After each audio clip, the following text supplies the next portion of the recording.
Old Man Stauff built a house and filled it with his toys. 7 guests came to visit one night, their screams the only noise. Blood inside the library, blood right down the hall, blood going up the attic stairs, where the last guest did fall. Not one soul came out that night, not one was ever seen. But Old Man Stauff is waiting there, crazy, sick, and mean.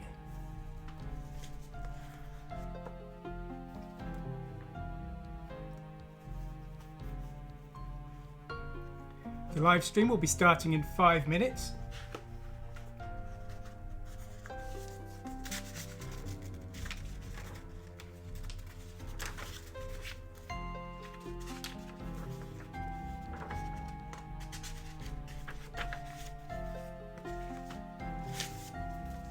While the people join the stream, I will be reading from the first chapter of the novelisation of The Seventh Guest. 1. Nothing kept out the cold. Henry Stauff gathered the remains of his coat around his narrow shoulders. The wind shoved at him, trying to force him to shelter. Here he was, freezing, in a nowhere town between New York City and Lake Ontario. This cold, and it wasn't even winter yet. He seemed to shiver all the time now. He wished he hadn't thrown away the gun. He was so sure they were going to get him for the sticker, but the fat bastard clerk had yanked away his mask. He walked into the dusty little store just as the sun was setting, a handkerchief tied to cover over his face below the eyes. Stauff always planned his robberies for that time of day. It was easier to lose yourself in a hick town like this after it got dark. The place looked like a grocery store, cans, boxes stacked neatly on either side of a long aisle. But Stauff knew that the guy ran a speakeasy out of the back room, one of half a dozen such establishments in this town. A speakeasy meant easy money, or so Stauff thought. As fat as the grocery clerk was, he must have weighed 300 pounds. He moved like greased lightning when he saw the man with the mask. The clerk was going for something under the counter, maybe even a gun of his own. But Stauff was even quicker. On top of that,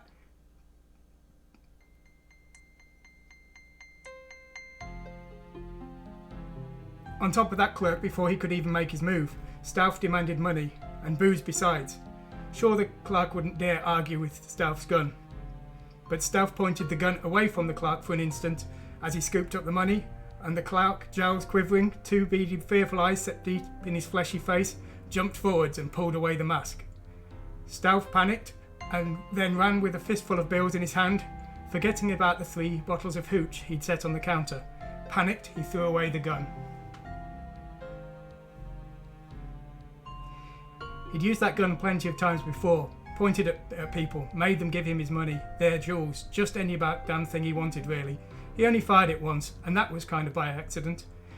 The time he had to wave that piece at the smart-ass attendant at a filling station, when the bullet went through the attendant's shoulder, it took the smile right off his face. At the store he'd panicked, because he wanted to use the gun again. When the clerk yanked down the handkerchief covering Stauff's face, Henry had a picture of what came next. He'd put the cold muzzle of the 44 against the clerk's nose and squeezed the trigger, just once, gentle as a kiss. Stauff wanted to watch the clerk's blood and bones splatter across the fat cheeks to either side.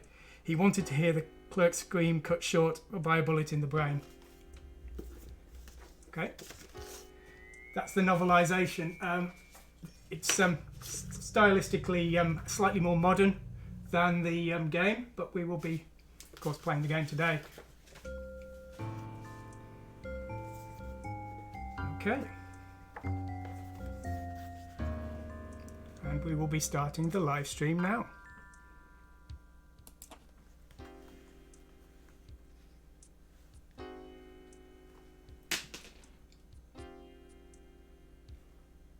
Why, hello there, dear children.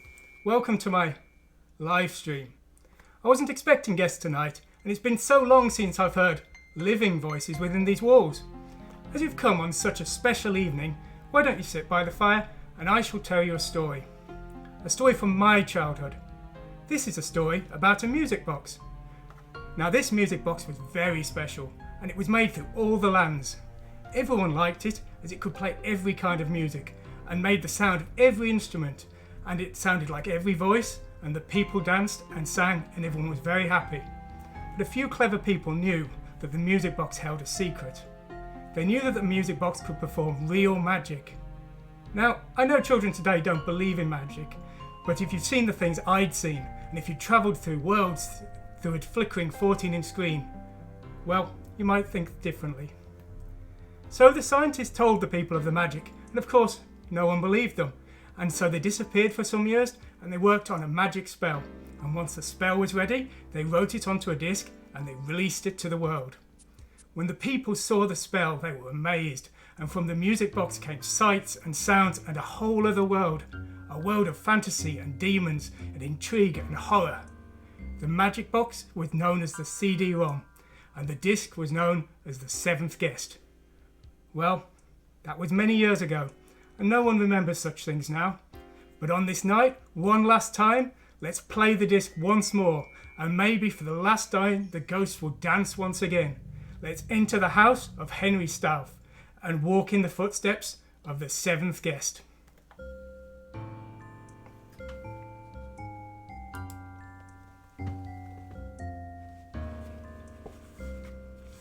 Now, you'll excuse me, I'm not going to do that style of speaking all evening. You'll probably be quite relieved.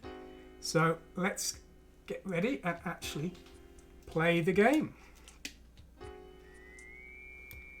So let's get my windows prepared here.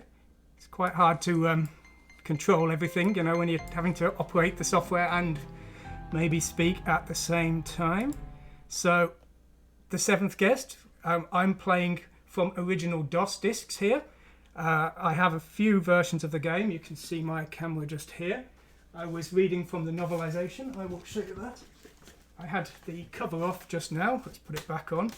Thought it would look more interesting in the sort of traditional style there. So this is the novelization. It's an okay novel. It's very short and the reading style is very easy. You could read it in an afternoon with no problem. If you're a big fan of the game, it's worth trying to get it because you'll possibly find the game is quite hard to understand in places. The style, the game's apparently set in the 1920s.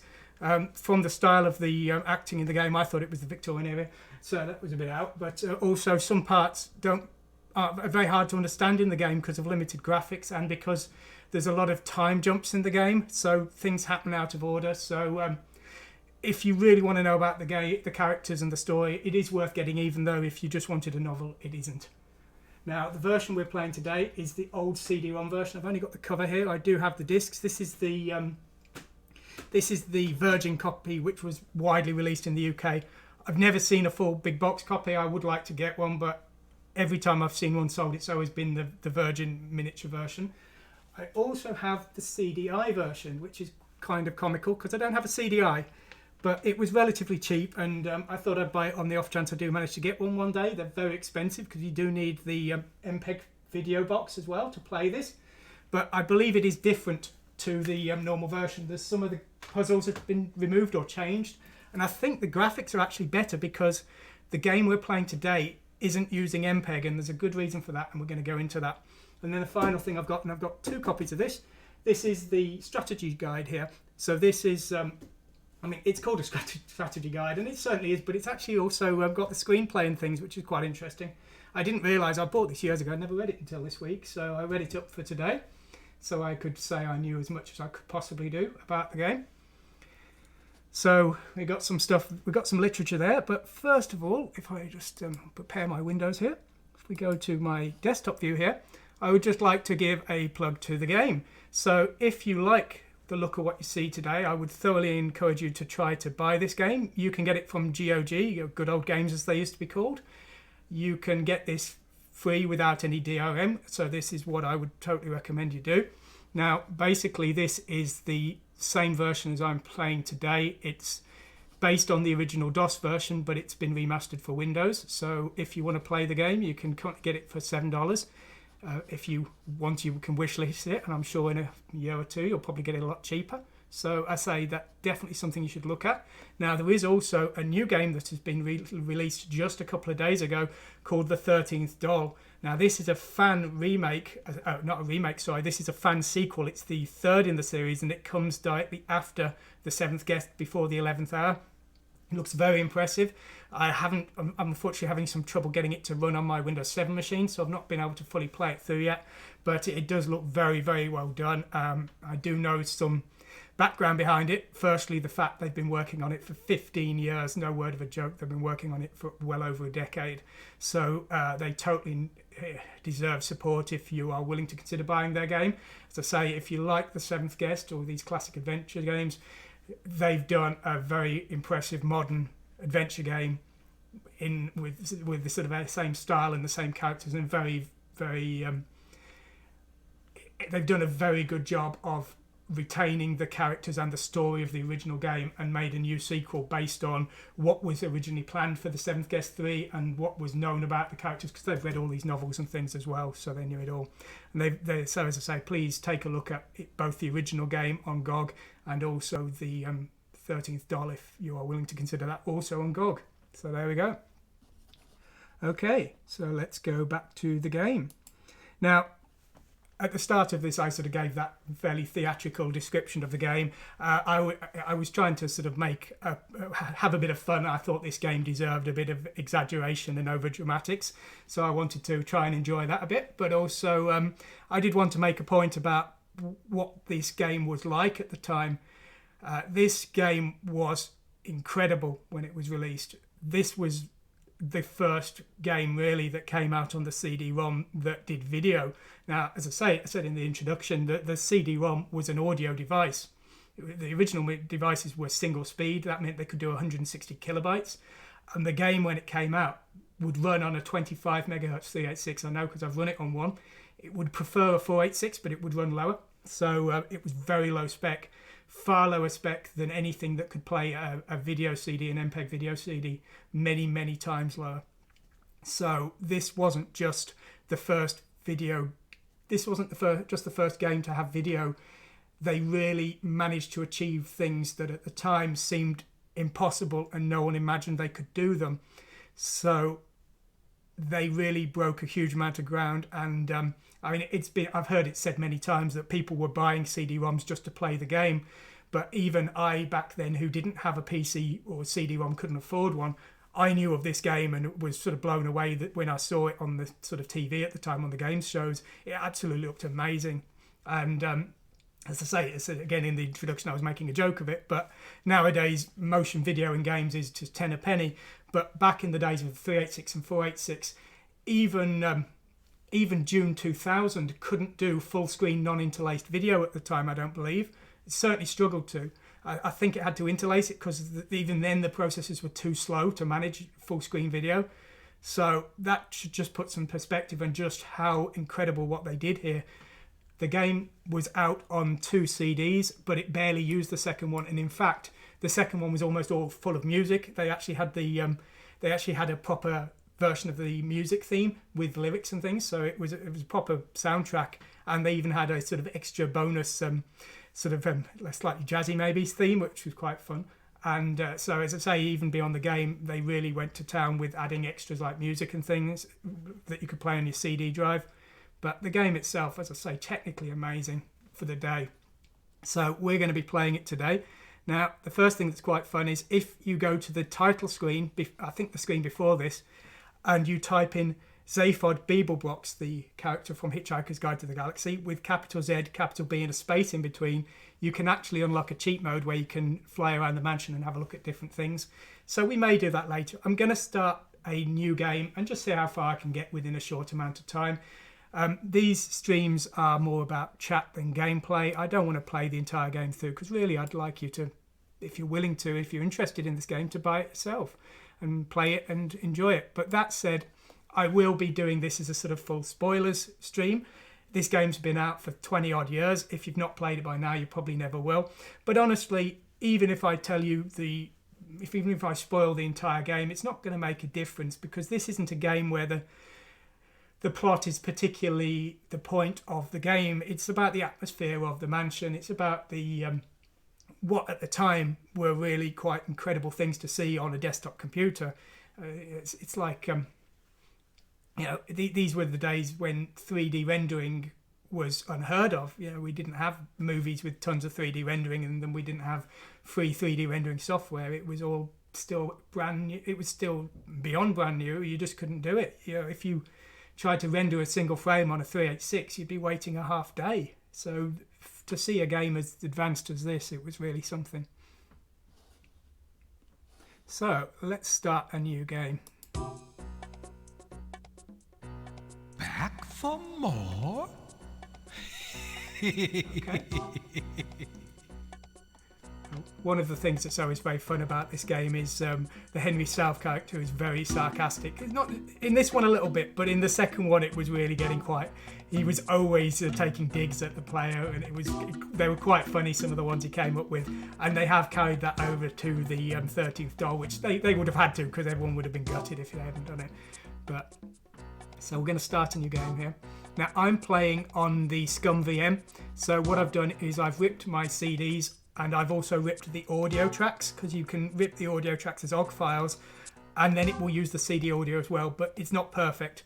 If you have the time to get the game set up properly, I found in the past it will work better from a DOS emulation, because then you can actually use them scaling filters. They don't seem to work on this version, but you can actually scale it up to full HD and it'll look even better than it did originally. It looks really good, but I wanted to show you what it looked like in the day in full pixelated glory. So we're not going to be using that today.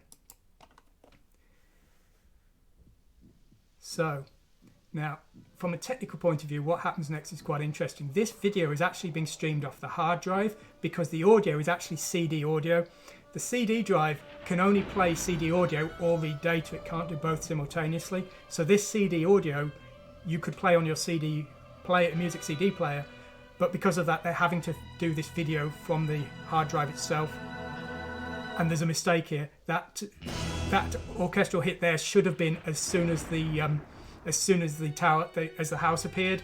The syncs out and the lightning should have matched the thunder, but obviously this Scum VM emulation isn't quite right, which is a shame. But this is the only time it's a problem. If you do it in DOS, you have speed problems you have to deal with instead. So for this, I thought it was better to just use this version. You've got this very classic haunted house image here. Bit unfortunate in the sequel, The 11th Hour, which was more grounded and set in present day. It was just a regular house in a regular street, and it's like, what did someone fill in all of the cavern here? Where did it go? So this is the classic start. We've got this book opening up and the narration over the top. He was a drifter, moving from town to town, robbing a gas station here, a grocery store there, until one night. So I'm just swapping my headphones here. I'm listening to my own stream here just to check everything's working okay. She was coming home from choir practice, but she never got there. Stoff took her purse and ran away. Spent, Stoff had to run and hide. He sunk even lower. He had nothing. No life, no possessions, no dreams. So this is the part that I was starting to read from the book here. So Henry Stoff is an alcoholic schizophrenic who hears voices. And that's when the vision came. A doll. And in his dream, Stoff reached out.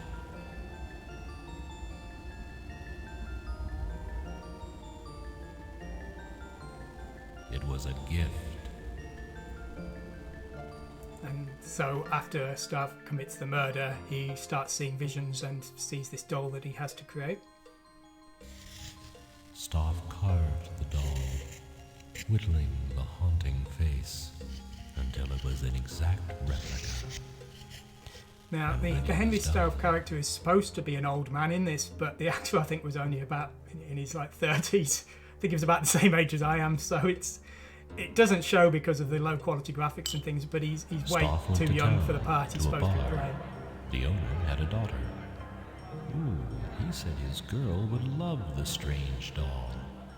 And Stoff offered it to the man. And the owner, in turn, offered Staff food and a place to stay. It's A funny. simple transaction. The first of many. Now, this is supposed to be a speakeasy and illegal bar during Prohibition, but it looks far too nice, and stuff was supposed to be in rags in that scene.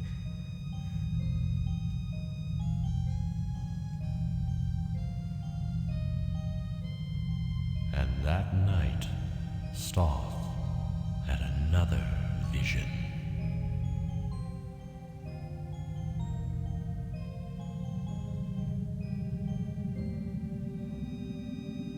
Staff created the puzzle just as he saw it, and everyone wanted one.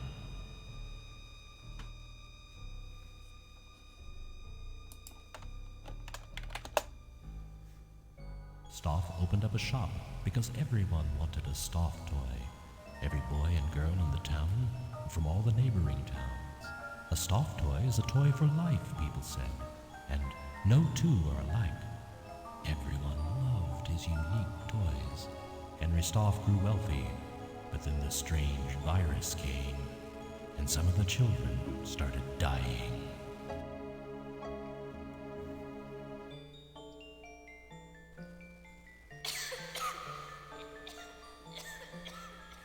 Dying, clutching their Staff toys so close.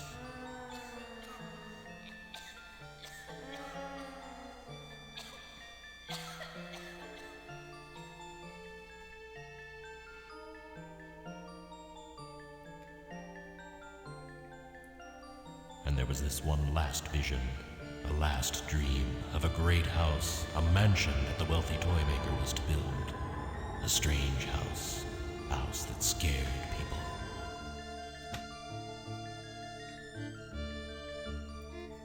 Okay, so now this is actually in the house. The book you can actually go back to at any point in the game, and it will give you clues and even complete a puzzle if you're stuck on it. That I thought was an excellent mechanic for this game, because you could theoretically win the game without completing a single puzzle, but you would be wasting your time going back to the book over and over again, because each time it gives you a clue and then teleports you back to the puzzle. My, isn't this a cheery place? So that meant that if you were determined to go back to the book, you could win the puzzle, or if you're determined at the puzzle, you could win the puzzle, but anyone could win the game without getting completely stuck. Edward, I'm not sure we should have been here today. Why? Because it's a spooky old house? Don't worry, dear. I'll watch Now, out. I never quite understood what was really going on here, but reading the book again, basically the mansion is supposed to be almost brand new, but it's already completely ruined. It's all dirty and rotting and things, and the book implies that the mansion is I expected kind of Mr. Stone. decaying itself, like it is willing itself to be awful and terrifying. So that's something that I never really understood, partially because of the limited Smells graphics. awful too. What's Staff been doing here?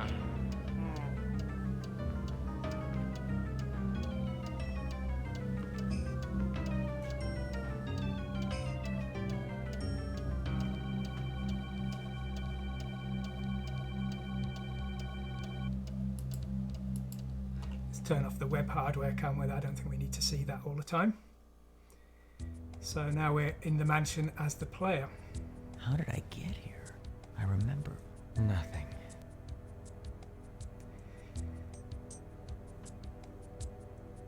The audio is always quite ropey there. It says I remember, and then it says nothing, but it sounds like there are two totally different takes, because the voice doesn't connect together at all. Now, there are a lot of things in this game that you can look back at today and say, well, they should have done this better, well, as this is limited, this isn't so great. But as I said before, they were the absolute bleeding edge when they made this game. I think they were waiting like half an hour to render a single frame or more, and the machines they were using were like 386s, 386 DX2s or something. They were using ancient machines and early versions of 3D Studio. Really, really what they achieved here is incredible, and to point at the limitations and say, oh, it should have been better is just ridiculous. I mean, I said before about this game was revolutionary because it was on CD and had video, but even beyond that, this was one of the first Super VGA 640x480 games. Virtually everything at that time was just 320x240, and even games much, much later. The Ripper game, which came out in 1996, a full 3 years after this one, was still only 320x240. So they really aimed so high, and the graphics they achieved were so good. I guess our host wants us to fend for ourselves. Oh, I've tasted better fare. At least he left his regrets. So this is one of the first events that happens in the book as well. I'll show you mine if you show me yours. I don't know. Oh, it says that we're each to have a piece. Exactly the same, including the symbols. Why, that's impossible. So the people we're seeing there are the 6 guests, and of course we're seeing images of them having come in the past, where goodness knows what happened to them. We'll find out, of course, but we don't necessarily see things in order. We see images in out of sequence, so sometimes you'll see someone die in one scene and then they'll be back in the next, and that makes it very confusing as a player for the first time, which is why I said the book actually could be quite handy. Now the game works basically, we move around the mansion and we have to solve puzzles, and when we solve a puzzle, more parts of the mansion are unlocked so that we can find more puzzles. Digger now, have we? You are a glutton for punishment.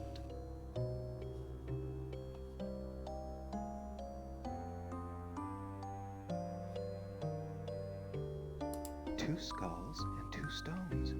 The rest is just icing. So whenever we click on things, we get these cheesy lines, Some cannot be created more equal than which others. get quite annoying if you're struggling on a puzzle. So if you look here, we're selecting items and then they're floating away. Now the way this game engine works is it's a video engine basically. So everything is videos of sort. So when these pieces are floating up into the air, these are video clips that are being played back on top of each other. It's very complicated.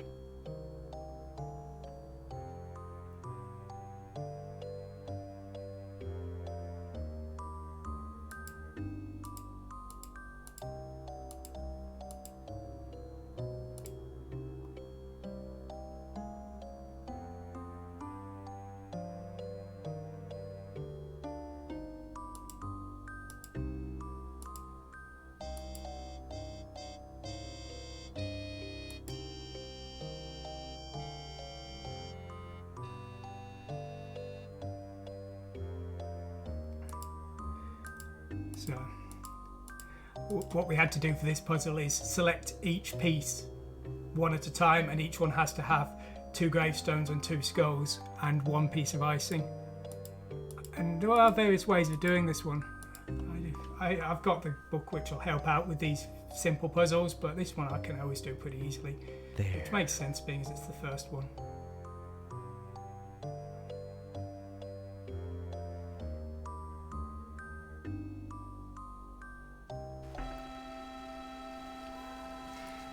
Don't worry, I won't bite. Edward, we could help each other out. I could help you, and you could help me. Come and talk in my bedroom upstairs, where it's nice and private.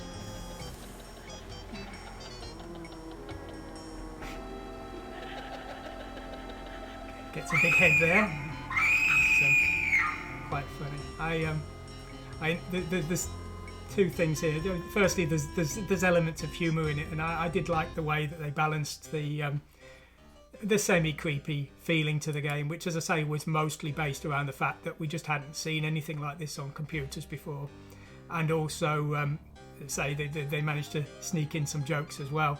Now the game itself, when it was released, or at least when I bought it, was a certificate 15, There is some mild violence and there's some mild sexual innuendo with regards to she seducing the much older married man there, but there's nothing really in this game that would realistically warrant that. I mean, you know, it should have been a 12 or a PG really, but they were very, very paranoid back in those days. They saw this new technology that they couldn't work out what to make of it, because it was like, well, is it a game, is it a movie? And they essentially decided it was a movie and they were scared of it, so they gave this a 15. The sequel, The 11th Hour, got an 18, although it was spoiling for a rumble, shall we say. They were actively trying to make the game controversial, and they actually had to cut content because one of the developers complained about the sex in it. So they actively wanted that 18 in that case, and that's what started the whole horror thing of trying to get more and more ridiculous content into games, because Phantasmagoria just went, you know, almost totally absurd with it, trying to make their game in really quite offensive, even though most of the game is total schlock really. And then they, beyond that, Harvester just took it to the absolute extreme, and Ripper as well is a very violent game, but I think that was just a 15 because they were starting to get some common sense at that point, because as I say, this game really, anyone could play this. No one's going to be... I didn't mean to do that. I didn't select a puzzle.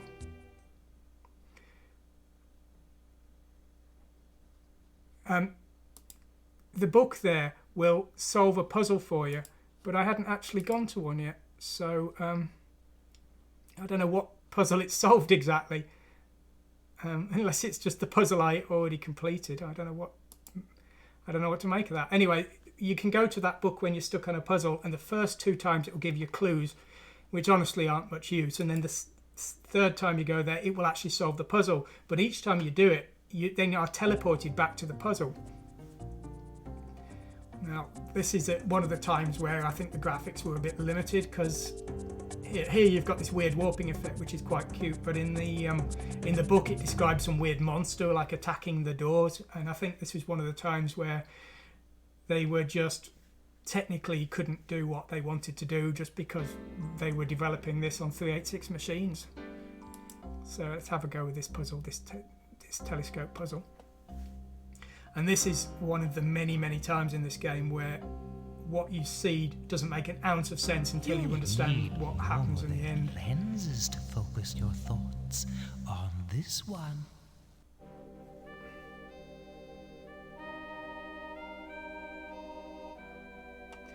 Okay, so T. Now this is one I can remember. It's very easy if you can remember it. So you've got to pick on ones that link to the last one to spell a sentence. So THERE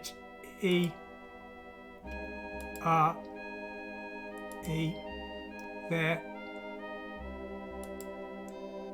is no. A perplexing planetary poser. How puzzling. Our player is talking Perhaps rubbish a again. path can be phrased with a little postulation.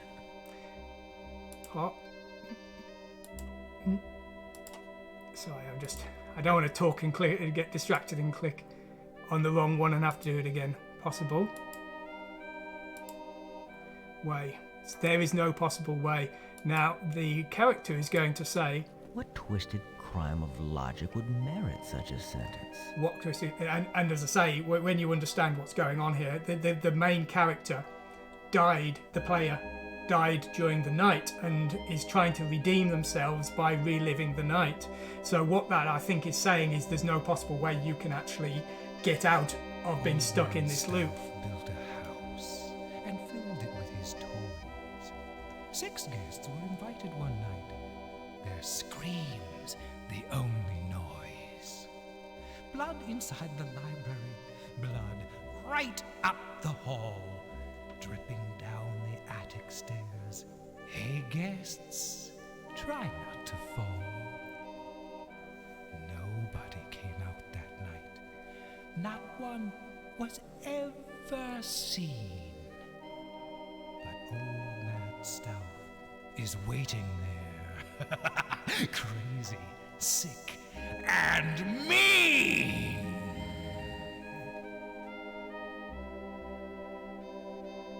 So that's almost the exact same little rhyme that I read at the start of the live stream. The version in the book is slightly different. That one says, hey guests, try not to fall, whereas the book says where the last guest did fall, and I think they've changed it because obviously it kind of reveals what happens at the end.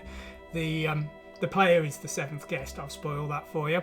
And the player's character died originally when this happened in the 1920s, and the player's ghost is now who we're playing, and he's repeating the night over and over again. Now, go through here.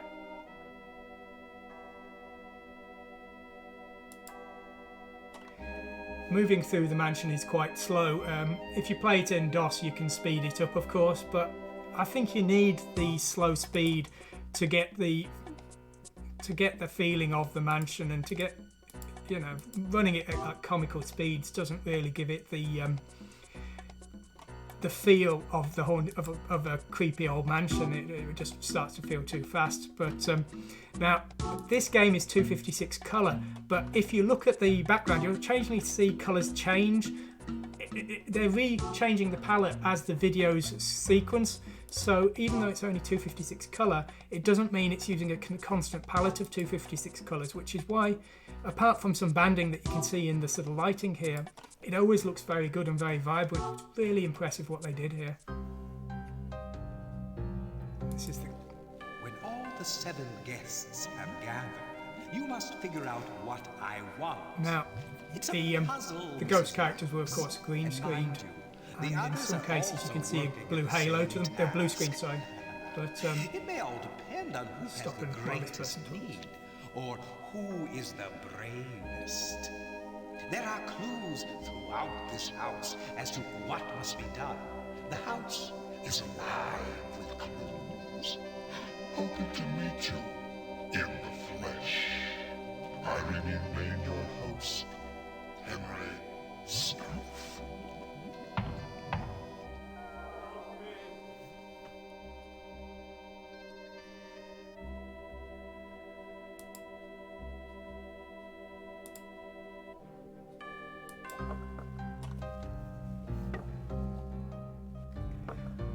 it's weird. I'm not sure to what extent this is a technical limitation, because she's moving cans that are inside the cupboard, but the cupboard's closed. I don't know whether that's a technical limitation or they just thought that should be how it is, the kind of quirky thing.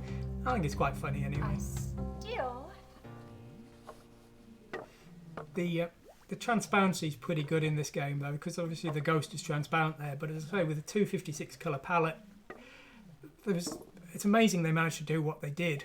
You know, we'd have thought there would have been more problems there, but they did. They really managed some really impressive graphics for the day.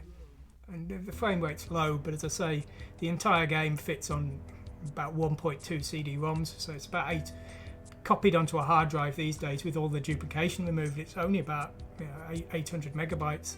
It didn't take up anywhere near the 2 CDs that it came on. 11th Hour, the sequel, was 4, and again there was a lot of duplication, but that was a true colour, a 16-bit game. Here's food for thought. Be warned, though. Your mind will be gorged before this night is done.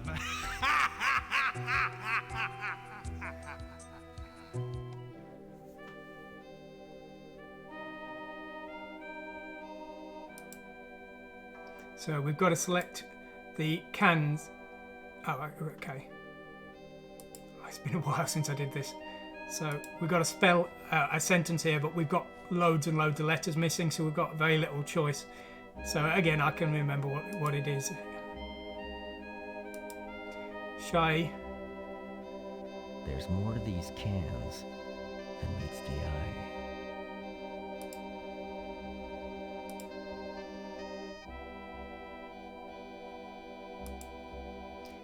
Gypsy.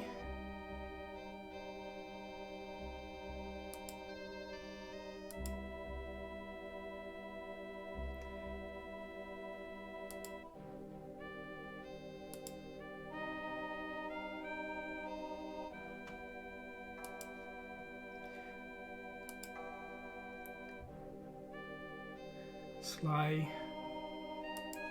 Lee.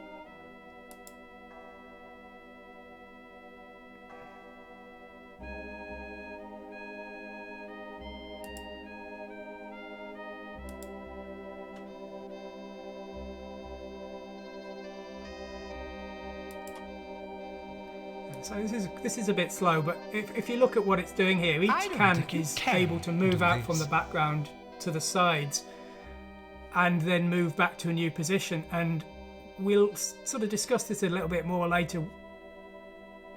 Where's the P? Sorry.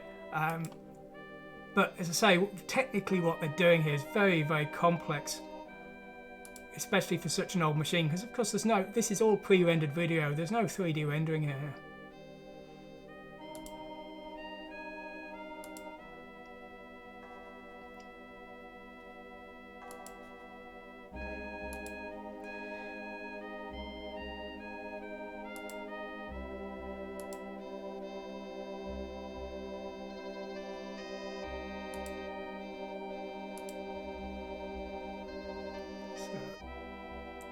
The line is, "Shy gypsy, slyly, spryly tryst by my crypt." Now, I believe this is referring to the player's character, who we will find out later is known as Boy Tad, because he was a child when he entered the house originally, because I say he died and now his ghost is wandering the halls still. So, I think this is referring to Boy Tad as a shy gypsy, because he snuck into the house, and then later on he meets the others at the crypt. I might be wrong, it might just be a random sentence that they made up, but as I say, I suspect I'm going to give them the benefit of the doubt that this actually has a meaning, as I say, in the same way as there is no possible way could refer to the futility of Tad trying to redeem himself. But as I say, it's tenuous. Now, the game puzzles, I'm told that some of them were just lifted as is from classic puzzle books. The authors, as I say, they were really pushing the envelope with regards to the gameplay and the technical graphics and the video compression, and I think they cut some corners with regards to the puzzles, and also I think from what I understand, a lot of the objects in the game world, the 3D rendered objects, are actually stock objects that came with the sort of demo CD that came with 3D Studio in the day. That's what I've heard.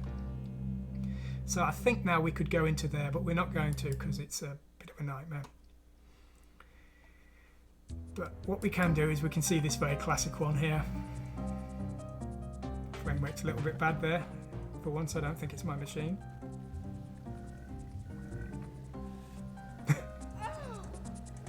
This isn't real.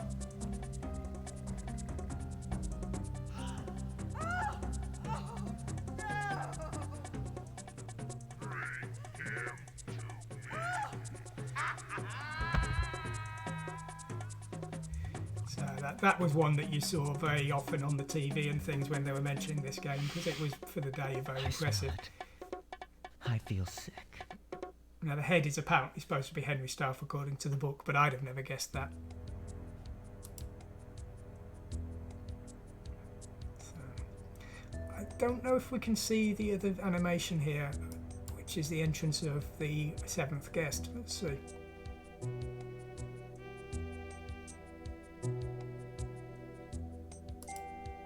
Maybe we can't.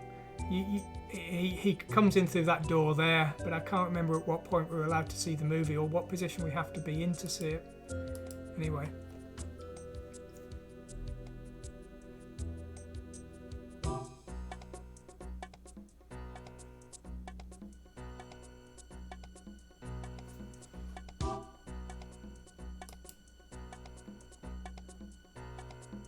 So.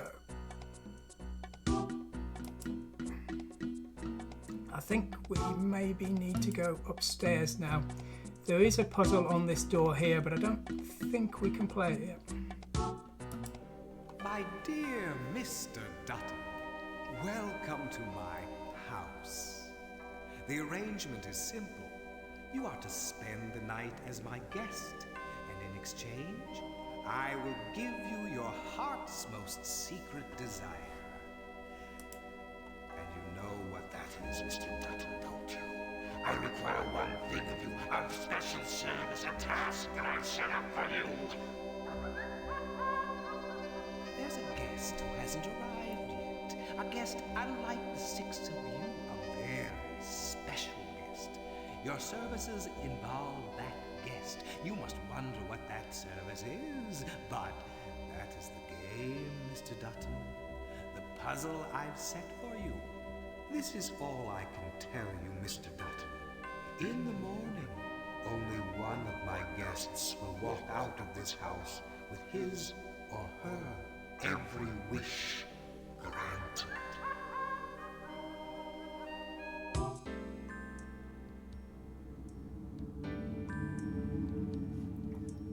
We can play it. So, I mean, you might have got the idea already, but basically each of the guests has something that they want from Henry Stouff, and in exchange for that thing, he will require something from them, which turns out to be to kill the boy Tad, who's the 7th guest.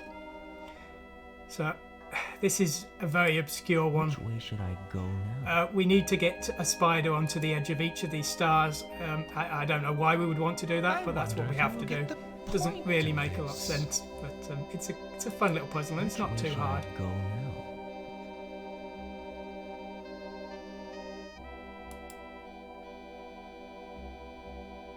The points of this star are missing something.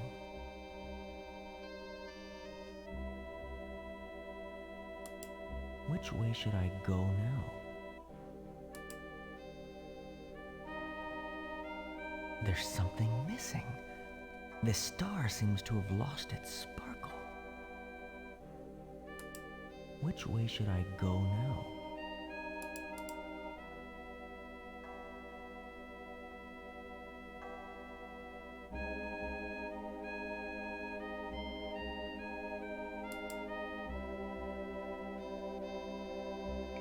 I've done it wrong. That's not it. No, it's not it. Which way should I go now?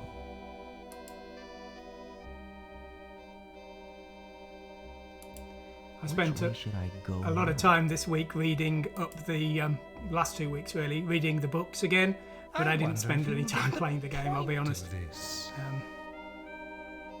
been a lot of years since I've played this game. The points of this star are missing something.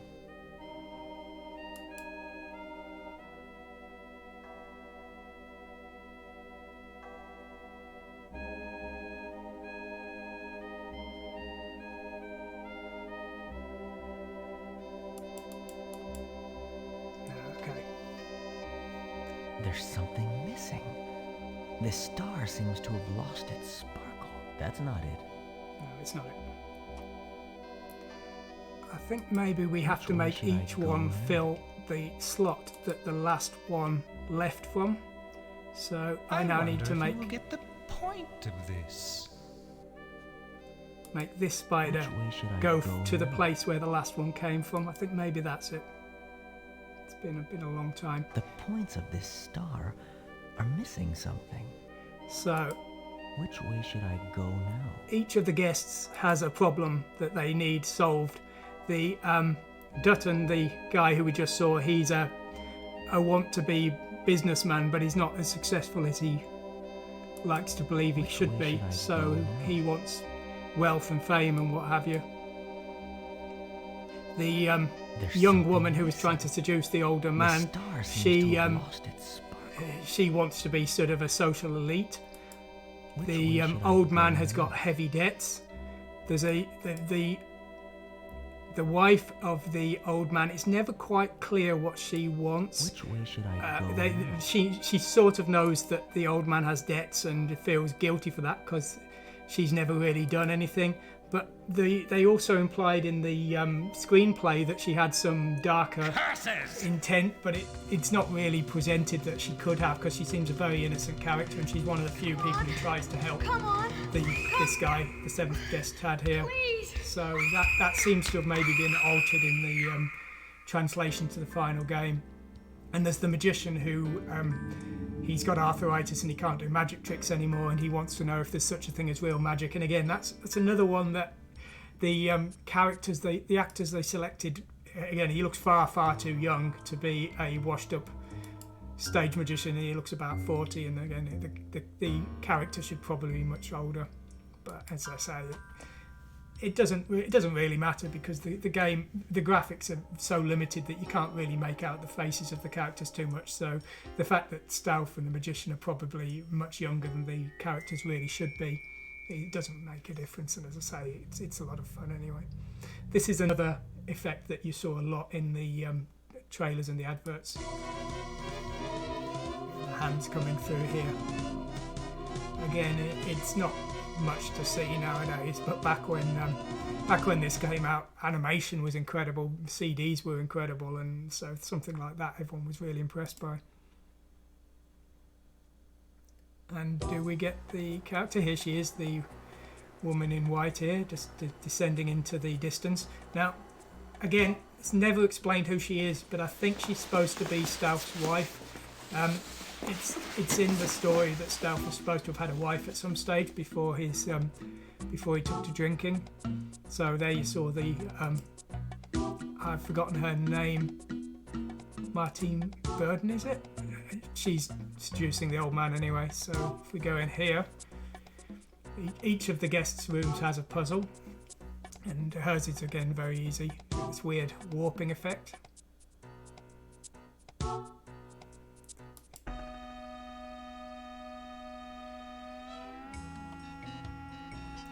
Skipping 3s and skipping 5s. Perhaps that's how one derives the answer to this wordy tale. But you won't win. You're bound to fail.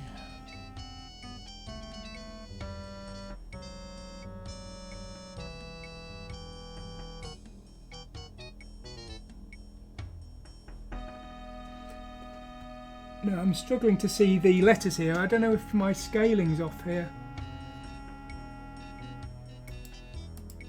There are stars in space. I think this one was a little bit tough to read when I used to play it originally. Only stars. So we need to spell a sentence again, but we can only move in jumps of 3s and 5s.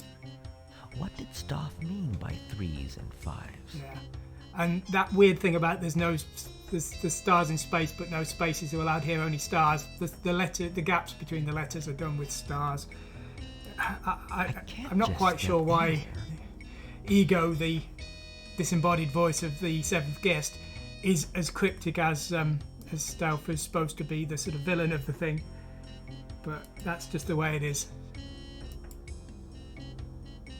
The sky is ruddy, your fate is bloody. That's what we're trying to spell. And again, I think this is another clue to what happens to the player's character.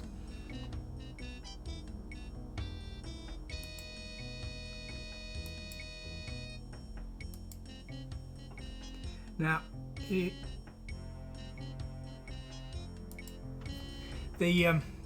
character Stealth, the names are quite clever, if you ask me. Pun. It's based on Faust, the classic story of a man making a deal with the devil, and also it's a cross between Stife, I think it is, a toy maker or a teddy bear maker or something.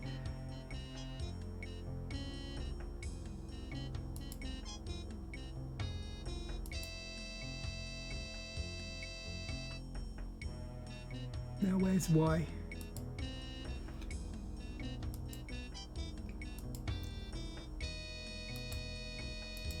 So, spare me a moment, sorry. Fate. Oh no, I've done it wrong. I don't think so. Skipping 3s and skipping 5s. Okay, I'll give it one more go. Derives the answer to this wordy tale, but you won't win. You're bound to fail. There are stars in space, but this is where it gets quite annoying with regards to the delays. Just hearing all the same narration again. What did Stoff mean by 3s and 5s? I can't just step anywhere.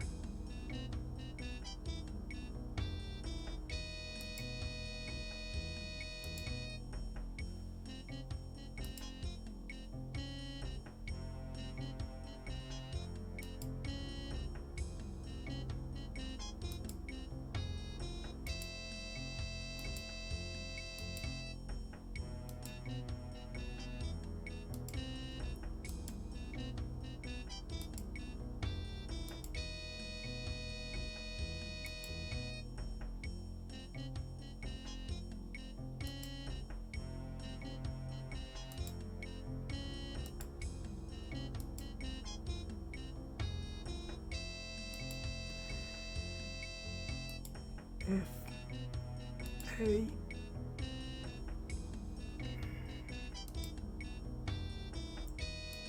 fate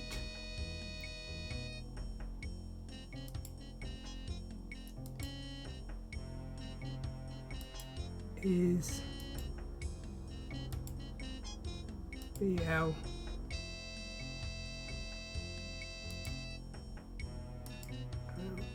D Y.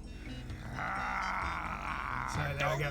So again, I think that's a clue towards the fact that the player's character is going to die if things don't change.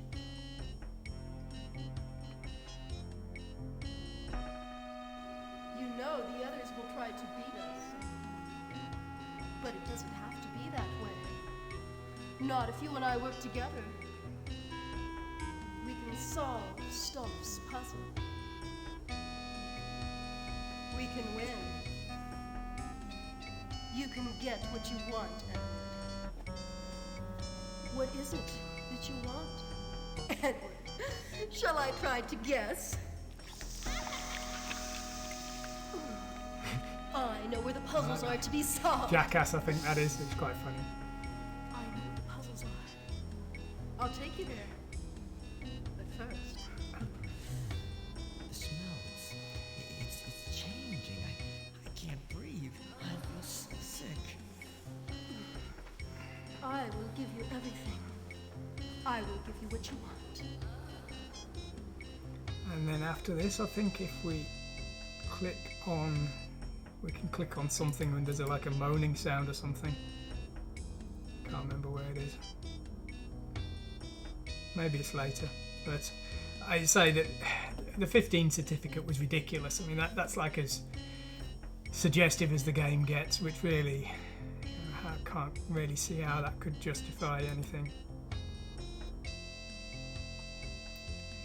Let's go down the corridor here.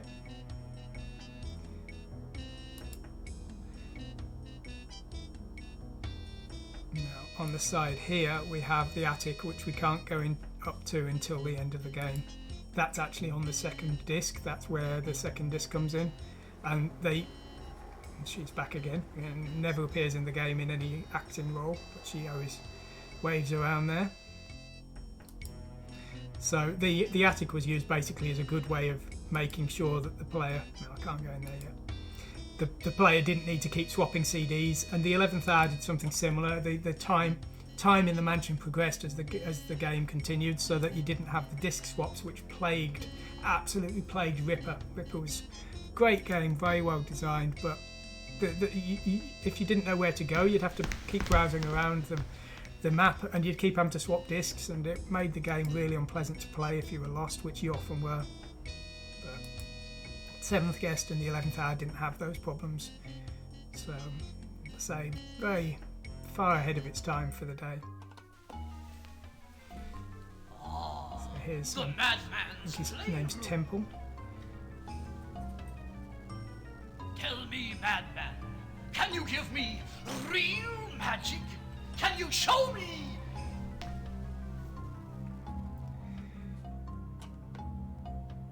Now, one thing there is often criticism of. I like this, it's quite funny. So we can go down, there's some weird warps, so we can go down there and we come out in the kitchen. So there's a few strange ones like that, they're all quite funny. But one thing the game often gets criticism for is the exaggerated acting, which I'm not saying it's not because the actors weren't well paid and they just got very amateur actors, which, it's totally fair enough. But I personally think it works very well for this game, because the graphics, even though they were very impressive for the day, the graphics are very simple, and in a lot of places you can't see the facial expressions of the characters, you can't tell what they're holding, and sometimes they're just a blur if they're not close up. So the exaggerated style of their speech, I think, worked quite well. The only thing is, it did give it a much more.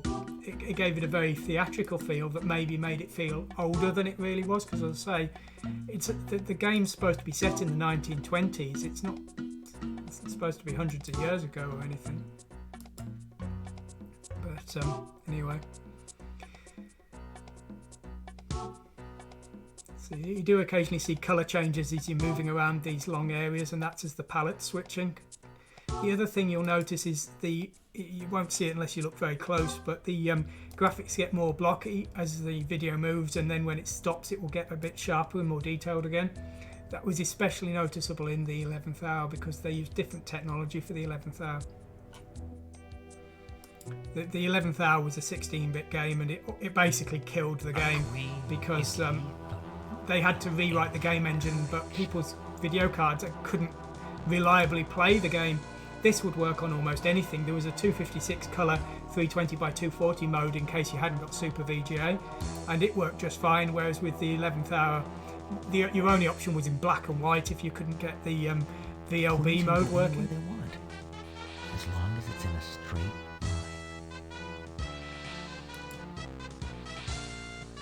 No, I'm just gonna. I thought for a moment there the game had crashed, so let's just do a save. I'm probably not going to play much longer anyway because the puzzles do start to get quite incredibly difficult. So I'm not gonna play this all the way through to the end because I can't, and it would just take hours and it would get very boring. So we're going to play for a little while longer, and then I'm going to show you some other stuff that I've got that I think might be of interest.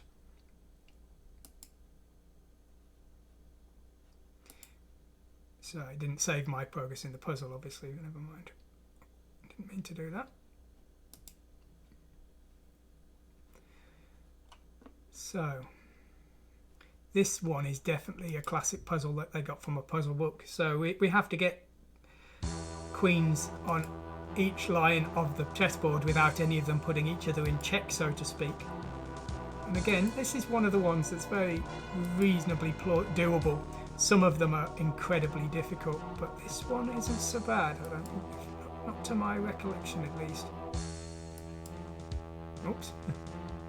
Maybe I'm wrong, maybe it is ridiculously bad. Queens can go anywhere they want, as long as it's in a straight line.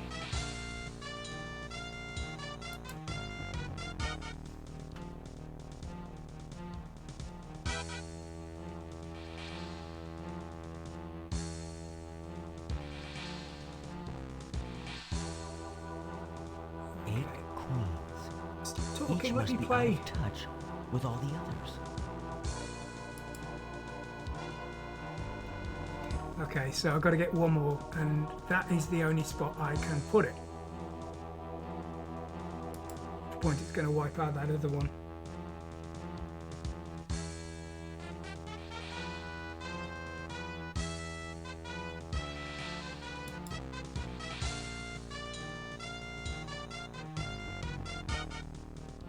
I'm getting bored.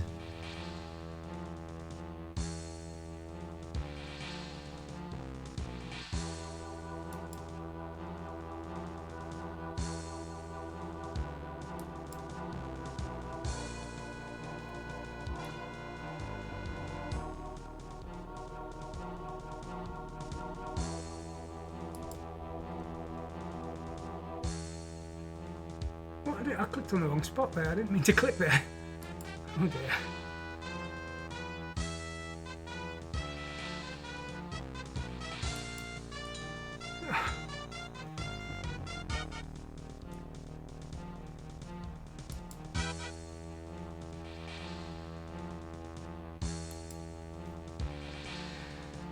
Yeah, the animation does get quite frustrating in times because, as I say, it's like the puzzle may not be all that bad, but having to wait all this time for every update is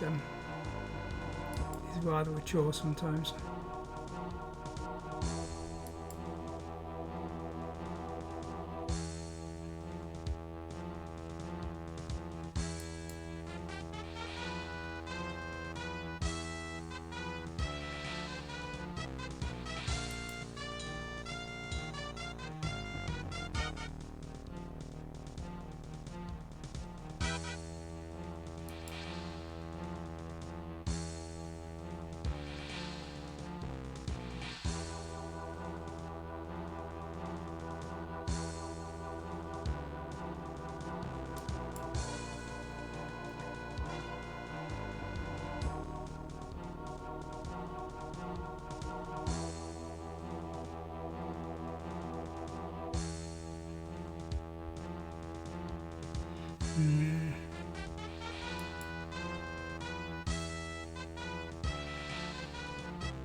Do that very well.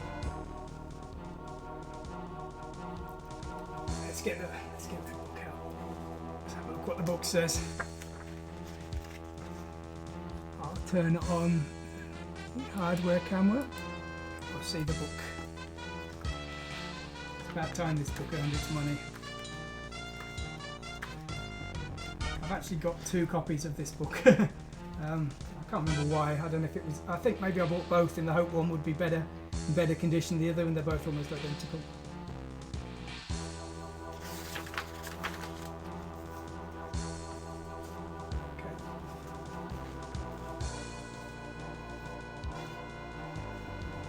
Okay, so that's sort of started right. So if we put one there.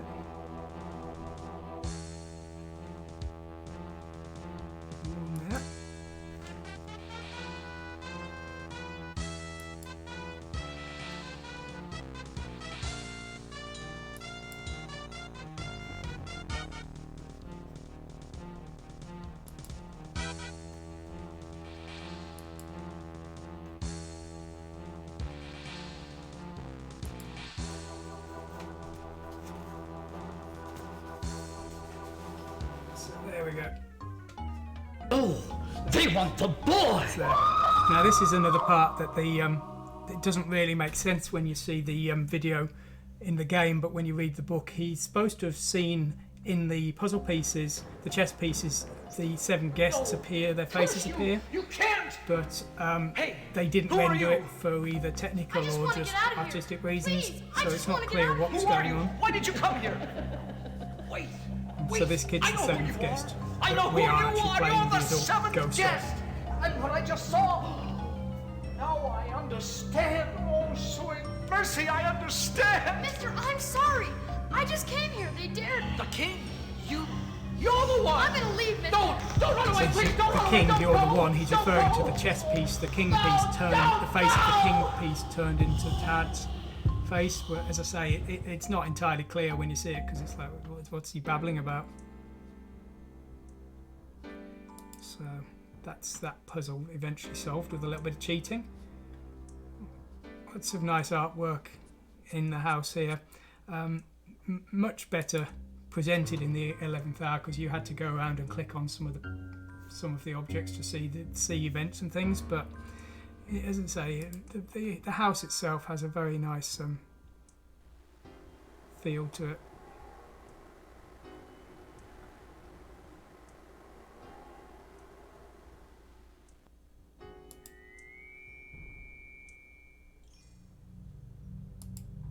Can we go in here?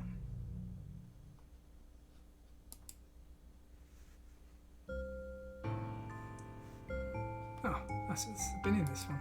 I thought that was, I was getting my rooms mixed up. I thought it was Dutton's room. Let's leave here.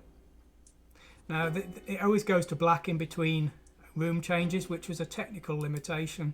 They rendered each of the rooms separately because of the ability of the hardware at the time couldn't render more than that, and they didn't have any way of syncing the video together. Which again, as I say, you could look at it and say, well, that's not very good. But you've got to bear in mind they were working with computers that have a tiny fraction of the processing power of your mobile phone. So again, it's completely understandable when you consider what they were actually working with.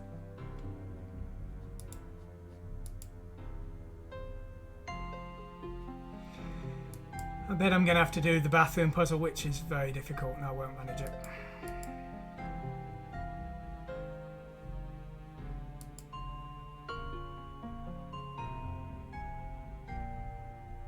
Oh, this one's not too bad. Oh, it's so beautiful. And Oh, it's a maze. I remember doing something like this when I was a little girl. You have to follow it all the way to the center. Now, this is quite an odd one.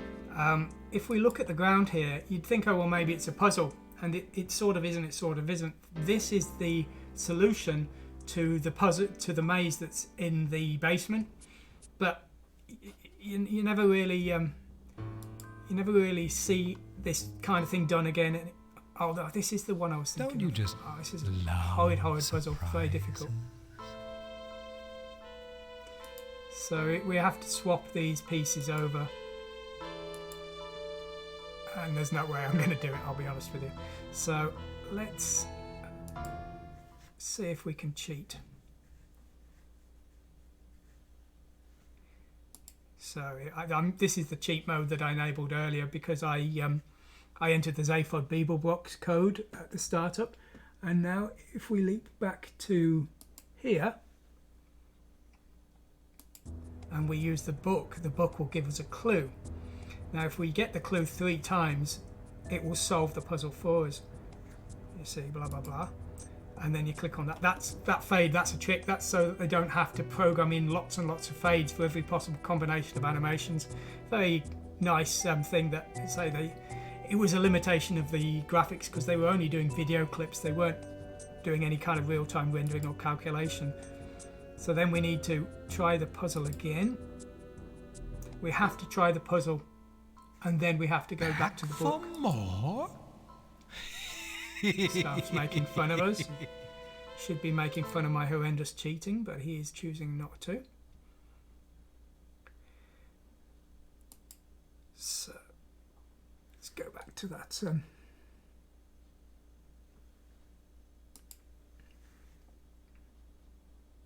Now, when they designed this game originally, they didn't think that they could actually do any of the stuff you're seeing here. Even what they were thinking of doing was very, very adventurous. They were planning to do get a camera on a rotating axis and take 360-degree footage of a real house, and they were going to stitch it all together and make it into a game. But and it was going to be in black and white because they didn't think they could do colour. Now the thing you have to understand is CD-ROM was designed for audio, so there was only enough bandwidth in the hardware in a single speed drive to actually just make the music. To actually do video, why don't you just give up now? There was no extra bandwidth, so they had to compress the video very, very heavily just to be able to physically do it. Forget the number of CDs, it was just getting the data from the CD drive to the screen was incredible. So they were only expecting to do 16 colours and just say video that was captured, but then they got some very clever artists and programmers that convinced them, well, we can do colour, we can do an entire 3D rendered mansion, not a real mansion, and that's how we ended up with what we've got here. So I say very incredible work. They did actually sort of bring a bit of a tribute back to that in the 11th hour. There's a mode called Spooky Mode, which is where the puzzles are in colour but the game's in black and white. So now the puzzle's solved for us, so we don't need to bash our head against it. Now I'm using the cheat mode here to jump back to the study here, but if I was playing this properly, you'd have to go all the way down the stairs and go back to here each time, which would take a lot longer. So as I said before, there is this kind of good balance between if you want to win the game and you don't want to do the puzzle, you can, but you'll waste your time. Alternatively, you can do the puzzle. So as I say, it's a good balance, I think, because I don't think a game should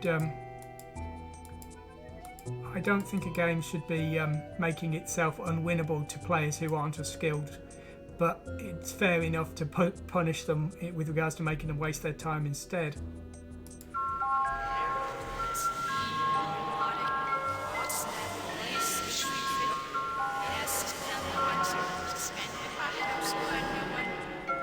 That's one of the more creepy ones, a bit of reversed audio there.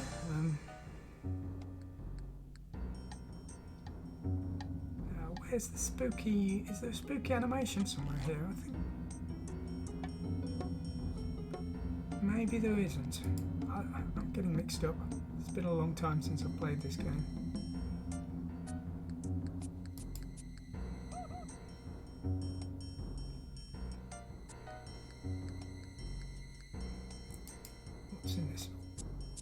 So that's Burden's room, Martin Burden's room, isn't it?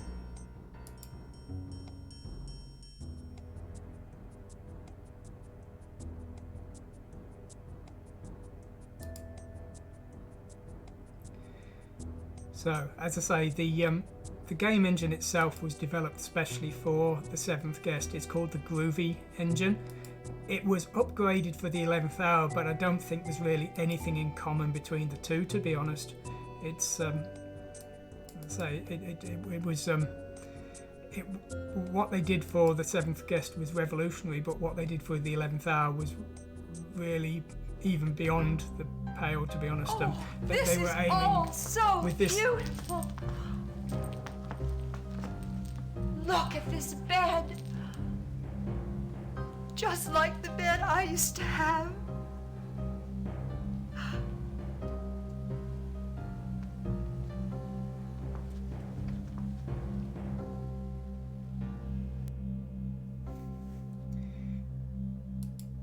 And we get a quite good spooky animation here. Once I had beautiful hair. Once I was young. So obviously she wants to be younger, which makes sense. Oh yes, young. Again, that's what I want to be again. It's not clear from the game, but in the book it says she's an alcoholic. So she's been fired from her job because she's always drunk. So again, it's like all of the 6 guests are bad people in some way. They're greedy or they're ignorant or lazy, so they're kind of being punished for that. But the 7th guest, while he broke into the house because he was dared by some of his friends, he's just a kid, so he's kind of the innocent party in all of this. So she's been turned into a baby. And this is where the game can be quite confusing. Because if you're playing this and you've not read the book, you'd think, well, maybe she's dead now. Maybe she's got younger and younger until there's nothing left. But actually, that was a vision that happened to her. It wasn't reality. So she's not dead, because we'll see her later doing other things, and she's actually the one who captures Tad at the end, if my memory serves me correct. So again, as I say, it's like there was a puzzle in there, wasn't there? Let's do the puzzle. So yeah, again, as I say, there's nothing truly scary in this game. It was just it was very much like if you were around for Jurassic Park when that came out.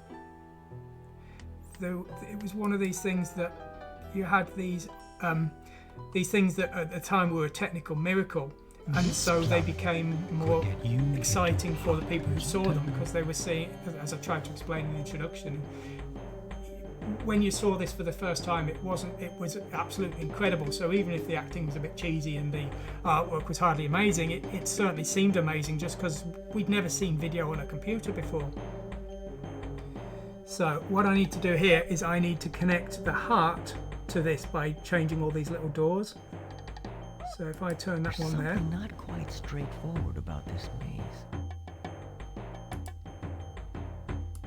You shouldn't have turned down here.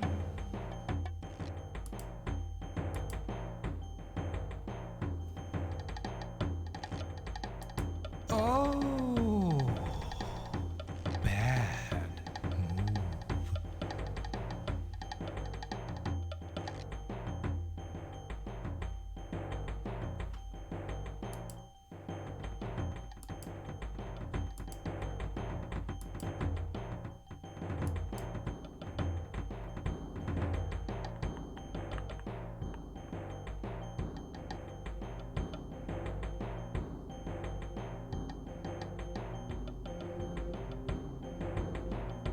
I think I'm going wrong somewhere down there.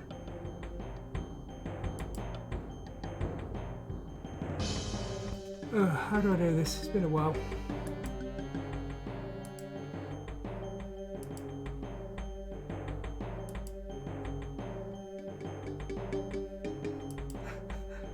Oh dear me.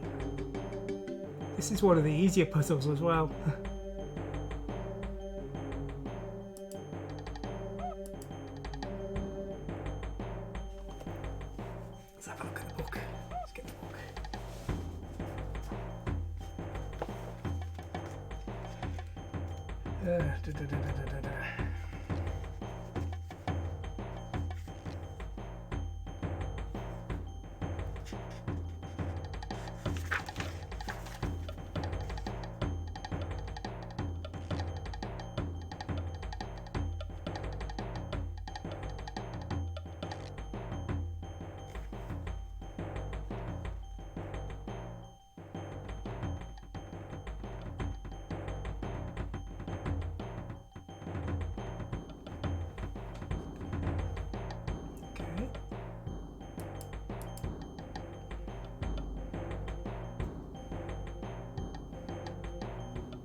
Is that it? So go down here. That doesn't look right.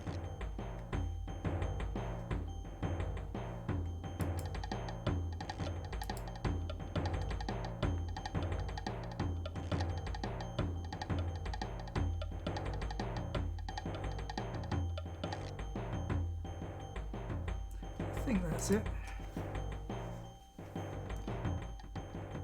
I'm sure these puzzles are getting harder or I'm getting stupider. Could be either.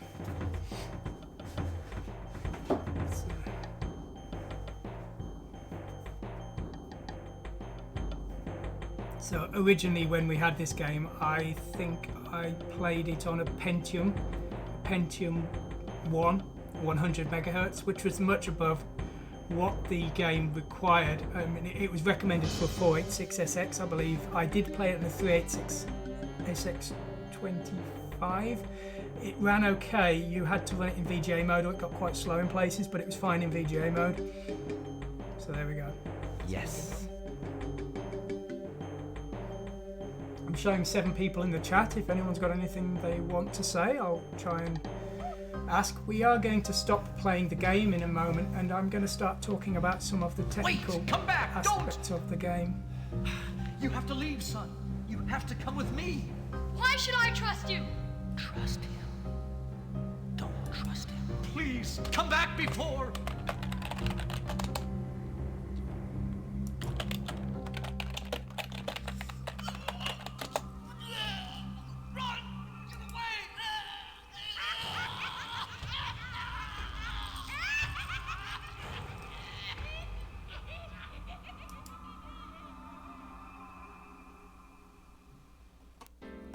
Sorry, I'm just preempting something I'm going to do later. I realised I hadn't got a page ready.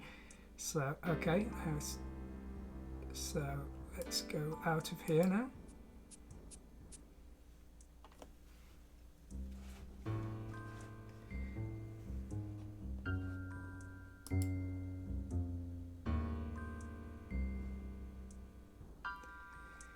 So as I said before, this is the first game, The Seventh Guest. The sequel was The 11th Hour, which was set 70 years after in the present day, and the mansion was absolutely ruined, and that's something I really liked about the second game. The mansion looked terrible and it looked really creepy. One thing I would have loved to have seen in the 11th Hour, the game was set on 4 CDs, and as the game progressed you swap the CDs. I would have loved it if the mansion started to change as the game progressed. Technically, from a storage space, they could have done it because they could have just rendered different versions of the mansion on each disc. But again, I think even if the storage space was fine for them, the 3D rendering costs would have been horrendous. So again, I don't think for that reason it would have been possible.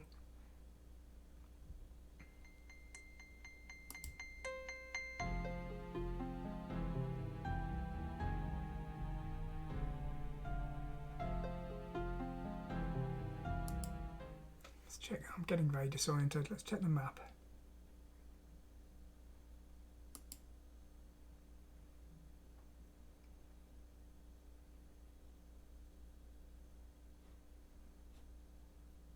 Click on the staircase. We'll go up to the basement. The basement's open.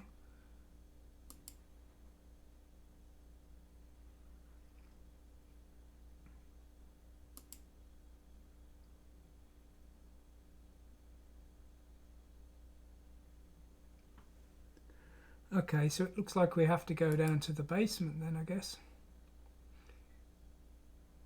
I thought that came later. Click here. Oh, I thought can we not teleport? Let's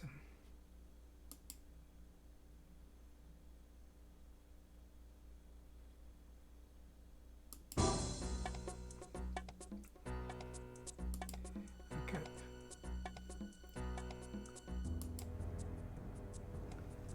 Remember playing this on a 486 DX75, James?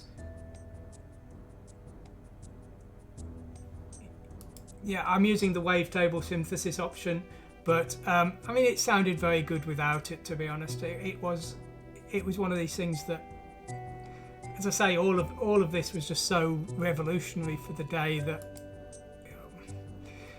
my first PC was an SX16, and it didn't have a sound card, so you were just used to bleeps and bloops. And to see. June 2, the introduction in that was the absolute pinnacle of video animation for the day. So to see this kind of thing was just really,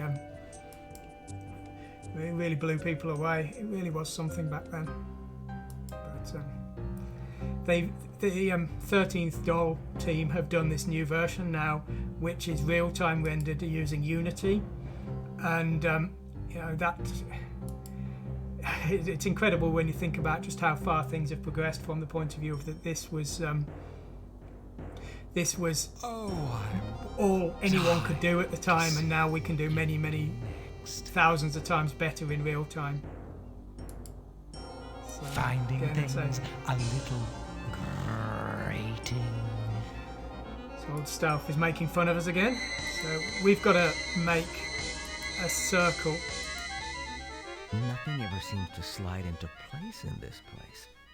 We've got to make a circular hole in that spot there so that we can get out. If I plan to get around this grate, I'll need to get around. Yeah. It's a bit weird how Tad, who's the main, the ego as he called, the disembodied soul of Tad, is making all of these cryptic comments when you'd have thought he would be trying to help us. Amiga, right? Yeah. Well,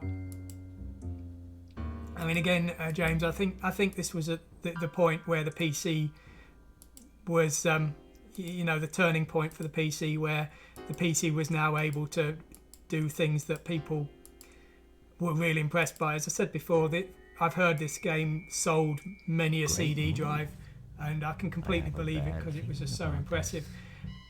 At the time, it was, I mean, there's lots of games like this, Scratches, Harvester, Phantasmagoria. There were loads of these games that all did the same kind of thing of having these interactive horror.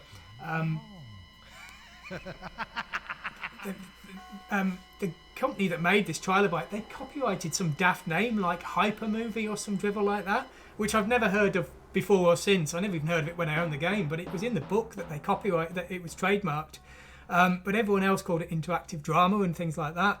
And as I say, this game really created a genre for this, but it didn't last very long. As you know, as games became more advanced and 3D rendering came in, pre-rendered video and things just became a total it just didn't make any sense anymore. I think the last one I heard of in the mainstream was there was a game for the X-Files, if my memory serves me correct, that came on literally 10 CDs, which I think was at the point where they should have just stopped. You know, I think when you're doing something that absurd. I mean, to be fair, part of it does depend on how the game is structured. As I say, 11th Hour was structured very well and the Ripper was structured very badly.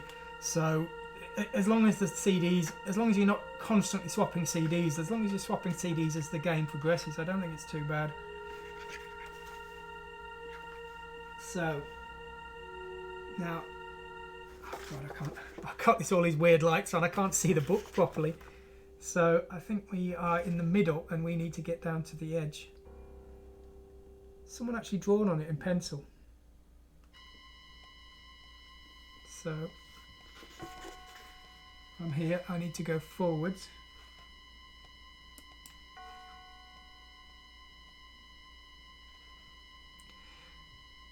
And now there's a door to the right, so I need to just go forwards here. And there's one to the left, and I go forwards again. And there's one to the right, I go forwards again. And then there's one to the left, and I go forwards again.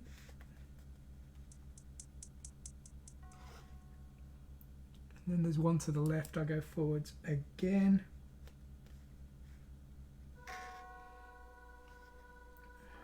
This is so boring.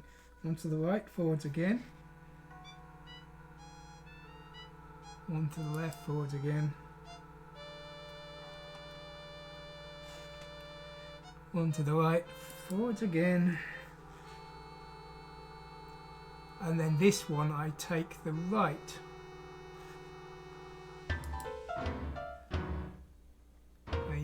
You'd have just been, if you tried to guess this, you'd just never figure it out. So now I'll go straight ahead.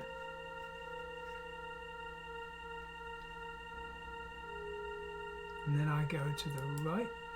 Now I think there is a skeleton.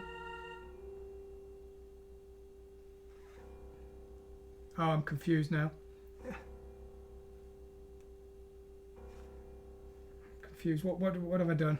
Have I done it? I've gone it.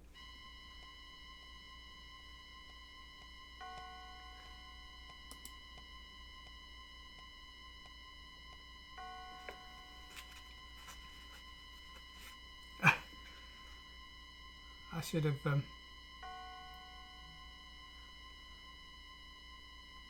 okay, so I need to go right and then left.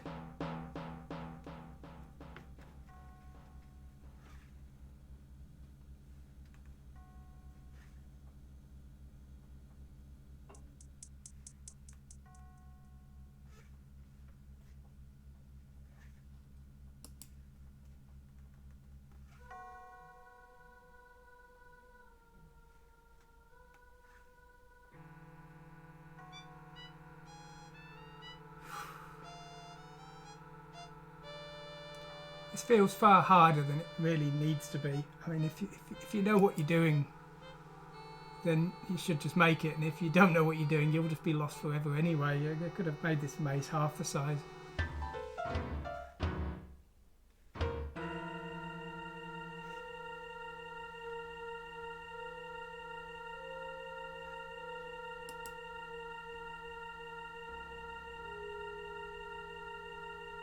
You shouldn't have turned down here. Yeah, I think despite saying that, I think that is actually the right way. So, there's often rumours of a skeleton in here. I can't remember if it's true or not. It's one of these things that everyone says. The maze is enormous. I mean, look at the size of that thing. The size of it. Don't think you'll be so lucky next time. So there we go. We made it in the end.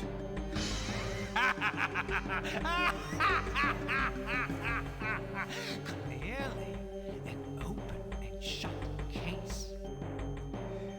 So here we go. This is a fairly classic little puzzle. So we've got to shut all of these coffins. Now this is one that there's not any. I think it's random which ones are open at the start. So there's not any. Or casket. There's not any sort of grand solution that you can always use on this, so you just do have to work it out, unfortunately. Change at every turn.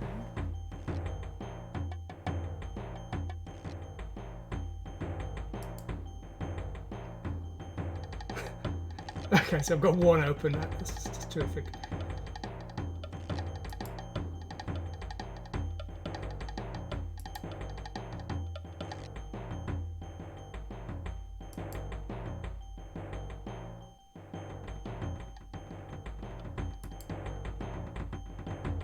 finding things a little cryptic.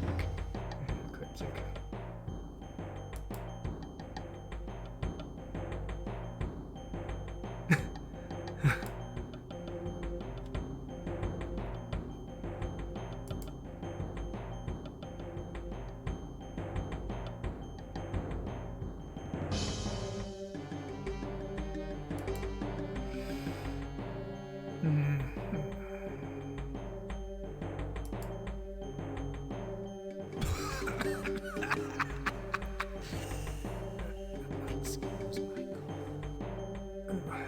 That had to be a coughing joke. I didn't hear what it said there.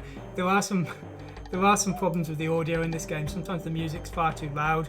Rather tragically, the worst time in the original game was at the end of the game when it explains the plot. So I really wonder how many people actually understood what the heck was going on all the way through the game, even once they'd won it, because, as I say, you couldn't really hear what the main character was saying about when they announced that they were actually There's no respect for the ghost dead of the here. boy who died at the I should end. let sleeping bones lie.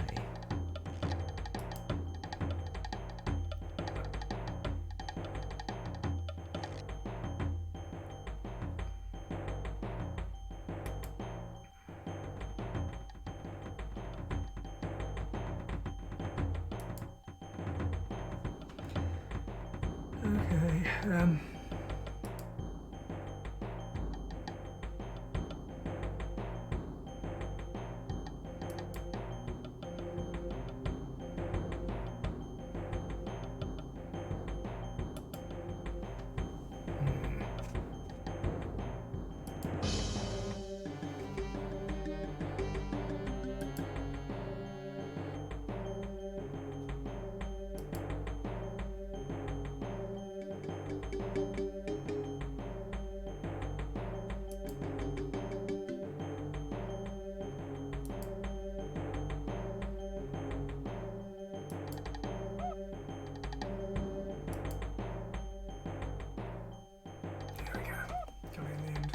Again, that's one of the easier ones actually. It's not too bad.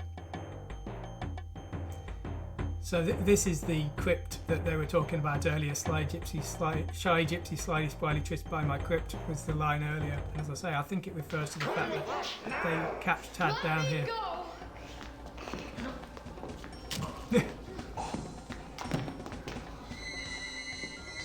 And then she turns into this weird green monster thing. It's all right, son. You're okay. Don't worry. It's just an illusion. An illusion. But that is actually how she dies. This is where the game gets very confusing, because sometimes you see these illusions and other times you see things that are real. And that was actually supposed to be real. Again, you understand this if you read the novel, but playing the game it's very confusing. So now we've escaped there. We fortunately don't have to go back through the maze.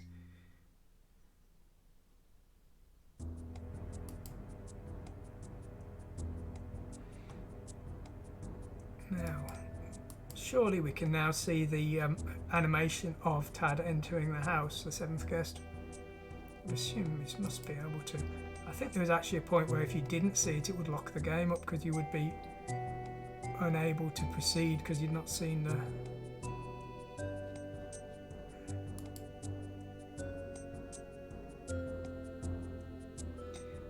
Where is it?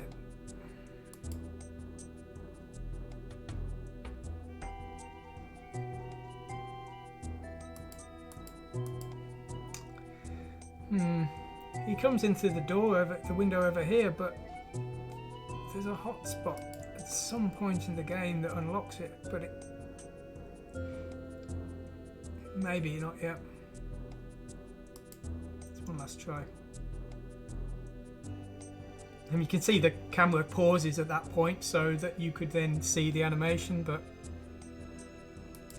clearly not yet.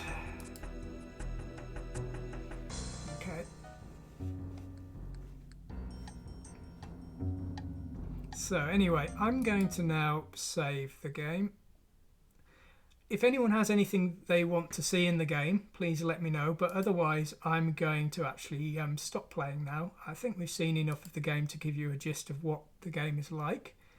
As I say, if you are interested in, if you've never played this game and you are interested in it, your game, then I would suggest you go on to GOG, as I said, and you can buy the game for about $7 at the moment. But if you're willing to wait, I'm sure you'll be able to get it in a sale at some point in the future for about $2. I think it was sold at that point a couple of years ago, but as I say, I've already got the original CDs, so I wasn't going to buy the new version. Now, one thing I do know for a fact is that the original game, the original game files were all lost. Basically, the company Trilobyte went bankrupt, and they lost all of their files. So any new releases of the game are only going to be based on the DOS CD version, unless they manage to decrypt the CDI version, which, because I say it's slightly different, but they're only going to be the same as the DOS version, just rehashed, because they don't have the original files anymore. Now, so we're going to now go to my sort of more programming view here, and I just wanted to discuss a few things with you, because I actually have some things that might be quite interesting to you if you're more of a programmer and less of a gamer. So let me just find my folder here. So just bear with me a moment. Data 7th guest. Okay. Now, so first of all, I just want to show you some artwork I did a long time ago, just for some fun, because I was a big fan of this game, and so I drew the actual cover art twice. Unfortunately, I don't have the first one anymore. This is the second one I did. I think I did this in probably a version of Photoshop or something, but I did a very, very old one, which I no longer have, tragically, which I did in PC Paintbrush, the old Windows 3.1 app. So I was a big fan of this and liked to draw pictures of it when I was younger. I do have something else which I'm going to show you later. I'm not going to show it you just yet. I'm going to show you something else first. This folder called Dump here, and we've got a lot of files here. And if we go to List View,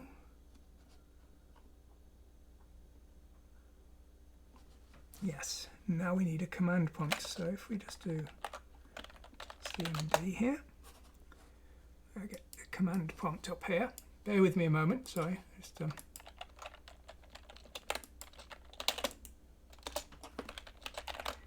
we have a little program here which I have acquired, shall we say. T7G dump. Now, when I planned to do this this episode today, I didn't know that the 13th doll was actually going to be released. Truth be told, they've announced it was going to be released for Halloween about 4 years. It was really announced it was going to be coming out in July this year, Halloween last year, Halloween about 10 years ago, I think it was. It's been announced many, many times because, as I say, it's a fan game. They've got serious personal limitations. So it's not surprising it's not come out on time. So I wasn't expecting to actually have the game released and be talking about it in that context. But what I've got here is a program called T7G dump. And what this program does is it takes the original files that came on the 7th Guest CD, not the CDI version, just the regular DOS version, and it can view their contents. So if I do T7GD, and then I do S, and then I do GA, let me remember, sorry, maybe I'm using it wrong.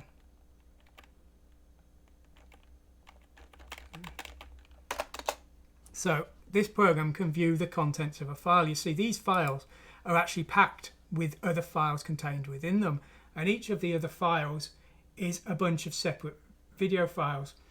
So now if you look at the top of this, I can't distribute this program because if you look at the top it says this 7th Guest movie file dumper was written by Boy C for internal use of the 7th Guest fan game The 13th Doll only, do not spread.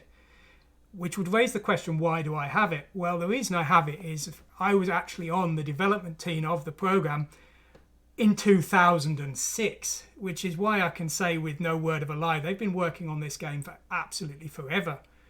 So that's why I've got this program and I'm able to show you some of the technicalities of the actual software. But as I say, it also goes to show just how long and just how dedicated the 13th Doll team have been to get the game done this long. I worked on doing some 3D work for them for about a year, and I gave up because I was starting to learn Japanese, and I spent a weekend doing work for the 13th doll, which I wanted to spend learning to read Japanese. And basically the work I did for them turned out they hadn't really decided what they wanted me to do, so the work I'd done was completely wasted because it couldn't be right because they didn't know what right was. And I was quite annoyed by that, and so I left their group. And now I live in Japan, so while I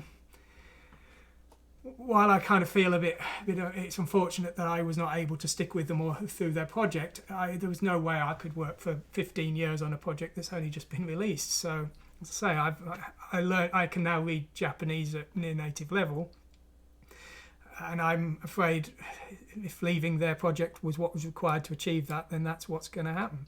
Now, anyway, I do have some old files that I 3D rendered for the game, so let's just have a look at those, shall we?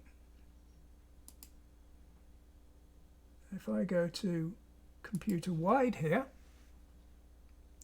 and if I just put, I'm going to mute the sound here because the audio is actually their files, so I don't want to use anything that I don't have the rights to. The video was rendered by me though.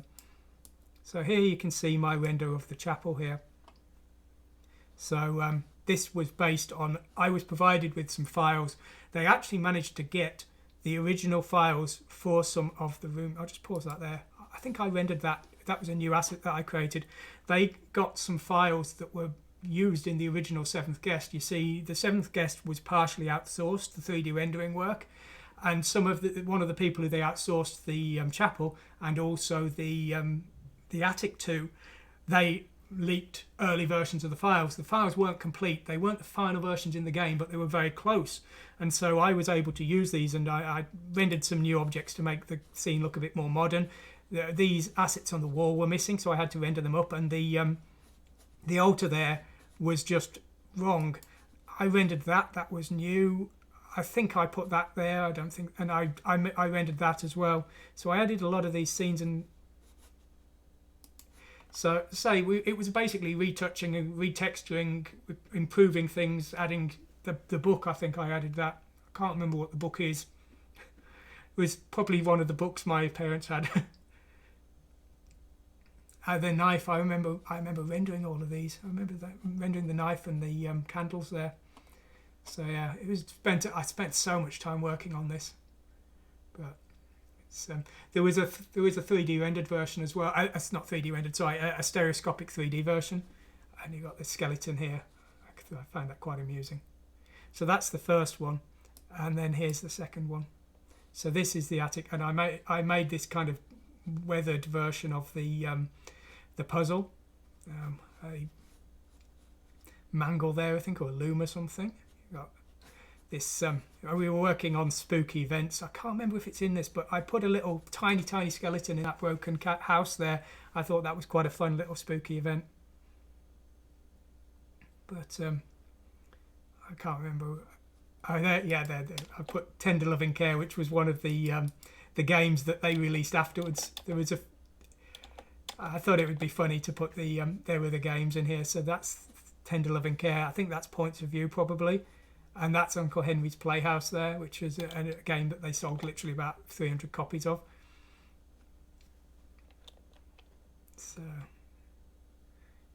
and I made that as well. I remember rendering that. Spent so much time on this, but and this was the room at the top. This was missing from the file, so I had to create this completely from scratch, and the skeleton I rendered as well.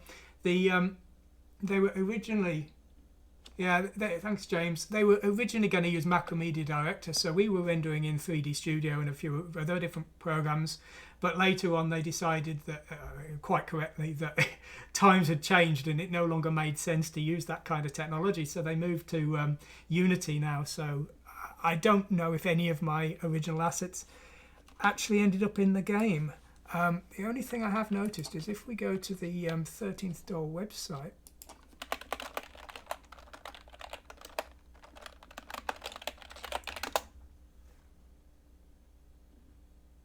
no, that's not the right website.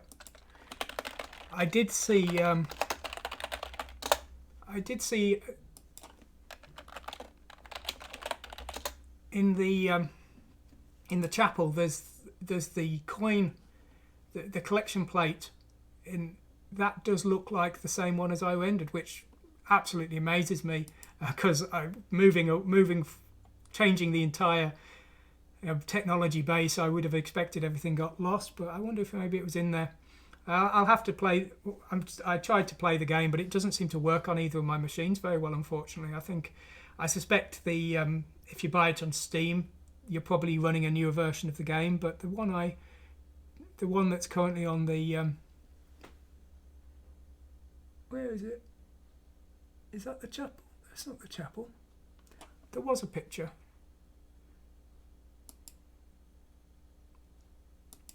I did see a picture of the chapel, and it did have the collection plate that looked like the same one as I'd rendered.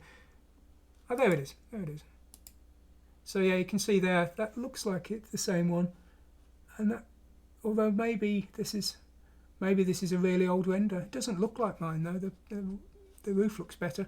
Anyway, I'll say we'll just have to see. The other one is I rendered a hand in an arm in a jar, and it was actually my hand. So well, if there's a arm in a jar in the laboratory, it might be mine. But anyway, I just thought that'd be a bit of fun. But that was, I just wanted to sort of reminisce on that, because I put so much work into it, and it's never came to anything. But anyway, now, so as I say, we can use this program to actually look at the contents of the large packed files, and we can now see these images here.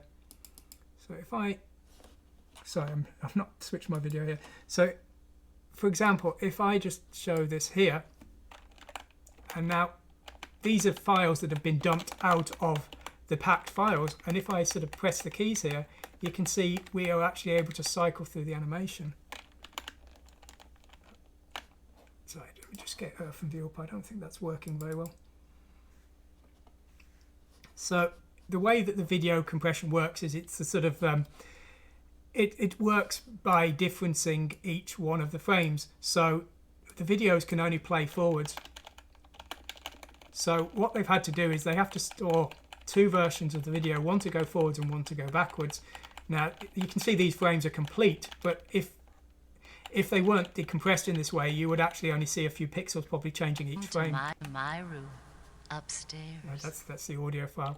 Come to my room. Stop it. Upstairs.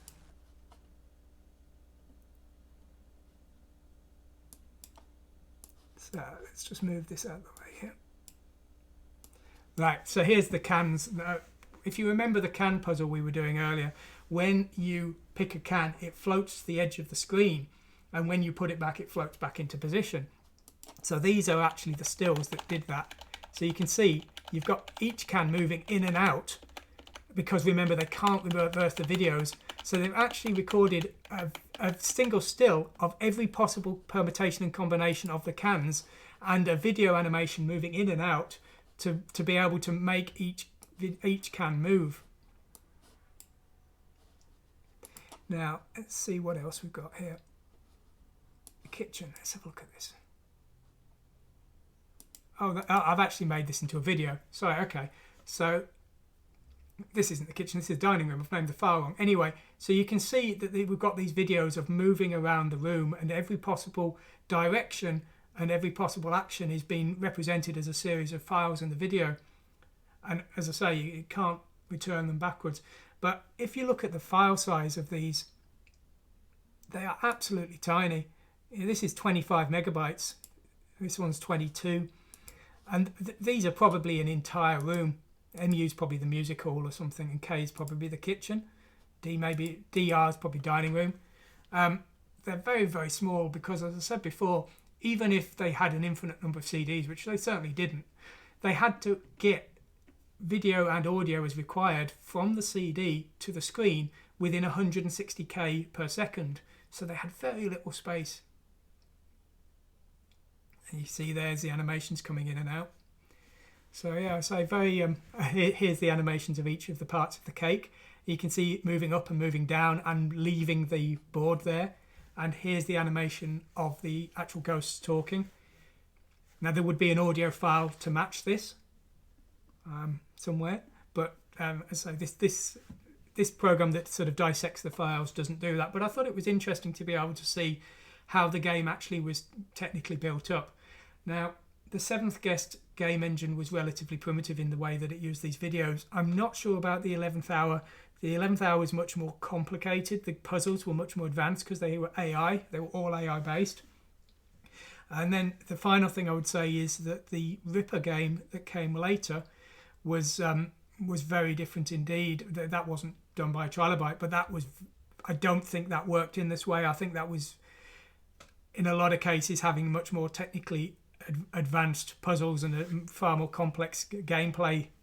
And it didn't come much after 11th hour, but as I say, times were changing, and really, even at that point, I think interactive drama or interactive movies or whatever you called them was dying out because it just wasn't relevant anymore. Anyway, let's say though, these, if we just have a look at a still here and we zoom in. Now, if you... Oh, my zooming in didn't last very long there, did it? If you zoom in to the graphics here, and if you look really close, let's find a more colourful one. That one's not very good. Find a more colourful scene. Okay, now I don't want to see the attic.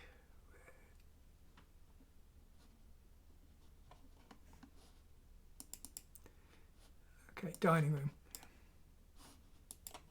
So just bear with me a moment here. Here we go, this will do nicely. So if we zoom in here. Now, what I want you to do is I want you to look at a block here.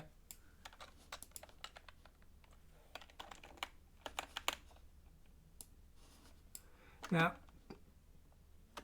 technically speaking, if my memory serves me correct, this game engine is only capable of doing 2 colours in a 4x4 block here. So, for example, here, now you see here there's a block here, and this is 1, 2, 3, 4 pixels, 1, 2, 3, 4 pixels, and you've got this purple and this blue here, and then this one's 4 here, and it's got this sort of tan and this kind of blue here. Now, this one here, oh yeah, it does work. This one here is brown here and red here, and this one's light red and kind of brown here. And this is how they were able to get the video to be compressed so tiny, because it's essentially 2 colour. It's like a spectrum effectively. It's just using 4x4 blocks instead of 8x8, and that's how they were able to get the compression so tiny. Now, there's a lot more going on, of course. There's a lot more clever stuff going on in this game than just that, because as I've said before, they're changing the palette as the game progresses, so that the 256 colours in one scene and the 256 colours in another scene aren't remotely the same. But as I say, I thought it was quite interesting that when you look at it really close, this is a very graphically basic thing, but when you look at it at full 640 by 480, it looks very, very nice indeed. Now, if we go to the Groovy section of the ScumVM website, we can actually start to see how the game engine works. So essentially, it's running a byte stream, and it's got a stream of bytes that will mean certain commands. So they've almost written their own processor. I mean, you could kind of think of it like that. So depending on the byte here and the series of commands, it will tell the scripting engine to do a certain task. So, for example, that's a no up. 01 should be 00 if you ask me. Palette fade out. Turn out bit 9 of flags. I don't know what that means. Play VDX file. Start an input loop. If the character pressed in the keyboard matches the first argument, does something. So, yeah, as I say, we've effectively got an entire programming language written in bytecode here. Let's go back and let's see if we can see some more details of the file formats. Now, the ROC format was the successor. As I said, this one just uses 2 colours per 4x4 square, but the ROC video format was a quad tree format, very, very advanced. And the weird thing about that is it was written for the 11th hour, then progressed to Tender Loving Care and I think Points of View. But the guy who wrote it actually moved on to do the Quake 3, was it, back in the day? and that was used for the video introduction. And if you look at the video compression of that introduction, you can tell that it does the same thing as the 11th hour. But the video codec, because they developed it and they owned all the rights to it, it became part of the sort of Quake engine forevermore, and it's been used in all of their successive games. And I think even, I mean, Doom 3 certainly used it, and I think even maybe the more modern ones do, just because they know that there's no patent problems with it. But anyway, as I say, it's a later game engine. We got some details here which we're not going to go into.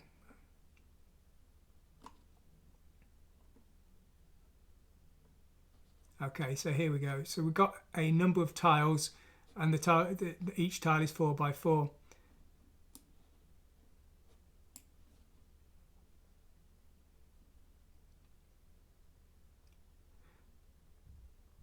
The color map is a field of 16 bits defining the color of the pixels in a 4 by 4 square. Pixel were colored is indicated by the palette index. Color is 1, and only if the respective bit else color 0 is used. So we've got 2 colors, and then we've got the color map here, and the color map is just 16 bits. So one word here, and so very, very efficient. Now I would be quite curious to know how the transparency was working. So if you remember when we looked at the kitchen before, now it's been represented as blue here, but I kind of suspect I kind of assume that that's not how the actual game engine works. I would suspect they've got some kind of transparency flag.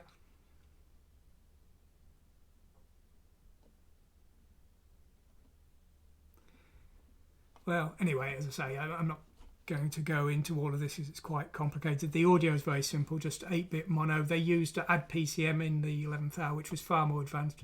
Very impressive. Add PCM is an amazing, it's both amazingly simple and very effective. So really surprising it wasn't used more. But the Groovy engine started with the 7th Guest, heavily upgraded for the 11th hour. Clandestiny used the same engine. Tender Loving Care used it as well. I don't know if it was the same version, but as I say, it's died out now. Of course, it never really did much more. The Trilobite Game Company went bankrupt. Basically, the 7th Guest was a massive success for them. They made a lot of money, and they decided to make a sequel, the 11th hour, and they were going to use the same game engine and just quickly rush something out, but they got ideas that were too big and decided to start using very advanced colours and use 16-bit, which took a lot of extra development time. And then when the game was finally released, no one could play it because the machines were struggling to run the graphics resolutions they used. So that caused it to flop, which is a shame. But then basically they were already working on Clandestiny, which was a kind of cartoon version of the 11th hour. It was set in a Scottish mansion and there were cartoon characters, but it was never very successful. They released Uncle Henry's Playhouse, which was just a load of rubbish that was just the puzzles with no gameplay and didn't sell any copies at all.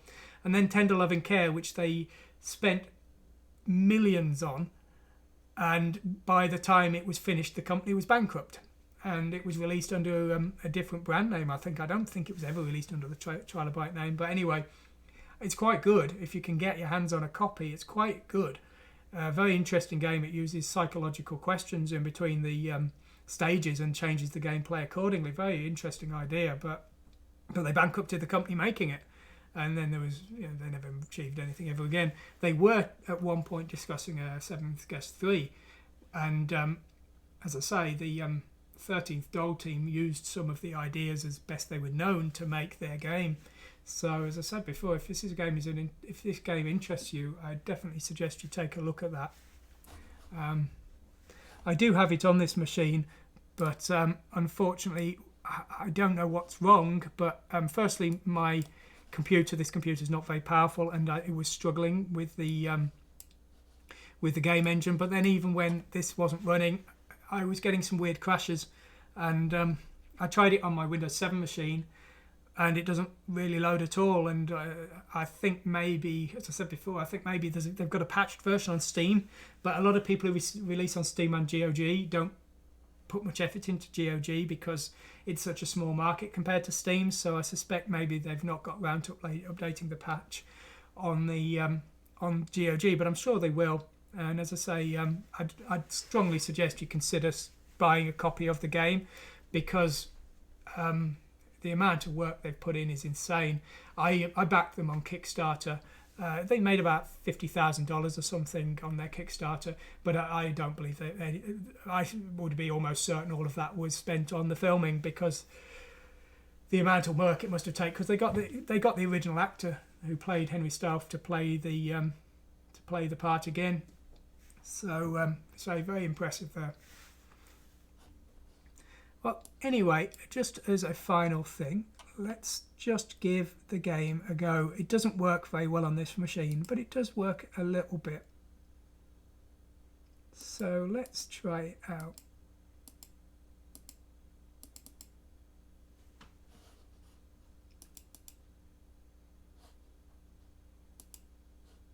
Just bear with me a moment here.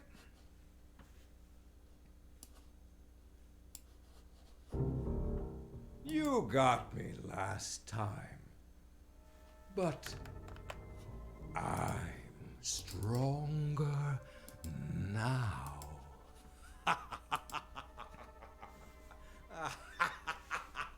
Okay. So obviously there you can hear we've got the original actor there still giving us some quite nice cheesy insults and threats and things, and they change each time you start the game, so it'll say things like, oh, you're back for more and things, so it's quite fun. And so if we go to new game here, and now of course we are fully 3D real-time rendered. There's no pre-rendered video at this stage. The game does use pre-rendered video, or at least pre-rendered actors. It's hard to tell nowadays because video compression's so good. The game's about 20 gig, it's enormous, so the video quality is so good for the pre-rendered stuff. It's hard to tell what's real-time and what's pre-rendered. Old man Stout. The frame rate drops at this point filled it with his are my computer. 7 guests arrived one night. Their screams the only noise. Blood inside the library.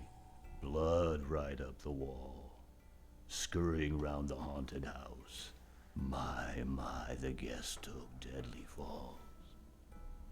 But brave young Tad climbed the attic stairs, facing many a fright. His sacrifice freed countless souls, released into the moonlit night. And while Tad's life perished with them, there's one thing you should know. Though he saved so many others, the house won't let him go.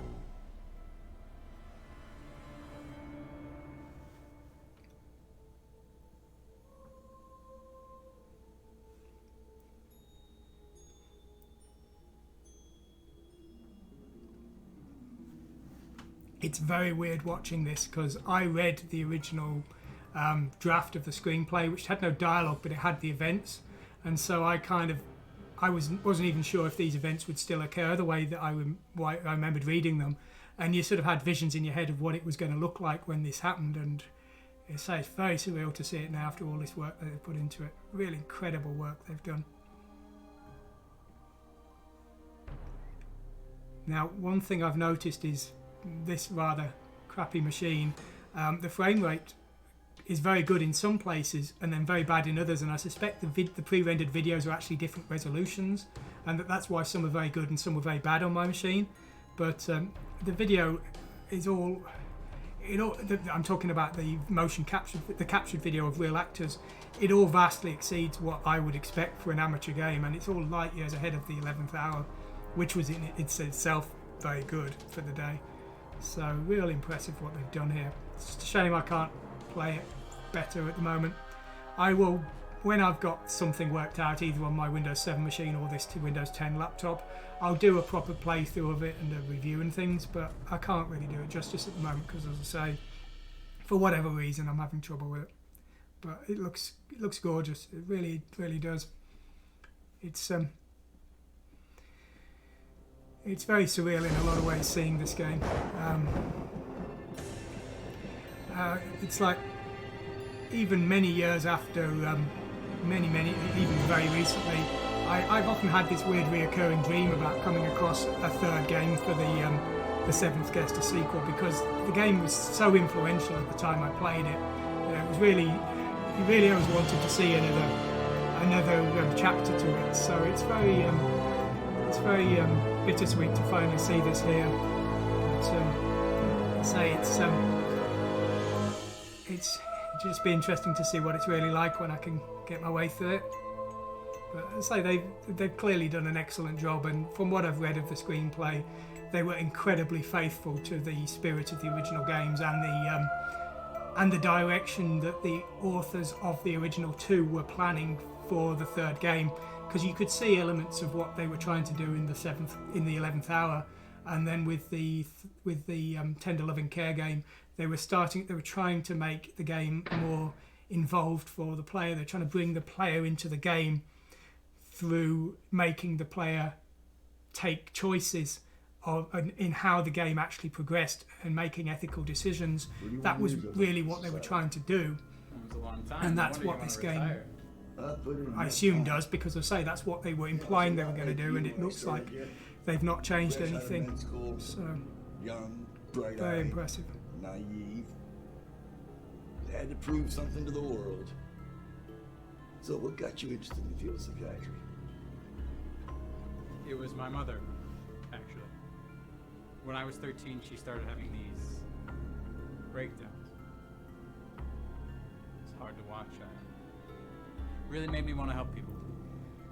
Well, take my advice. Do not follow my path. You don't want to waste years of your life on a bunch of hopeless patients. The green screening looks very impressive for a relatively amateur production here. Very impressive. Absolutely hopeless. It's better than the original Seventh Guest, which was done on a $500,000 budget. For example, this one, Tad Gorman. A young Tad is convinced that he's trapped in Old Man Stoff's haunted mansion, and he's having to relive the same night over and over and over again. It's absurd. Fortunately, he's not going to be visiting any haunted mansions anytime soon. You know, he's going to be staring at these padded walls for the rest of his life. Now, this game would be set 10 years after the original, because Tad's now an adult, so I guess this would be set in the 1930s. Just from the point of view of them talking about modern techniques and things. Since we're here, we can stop by and see exactly what I mean.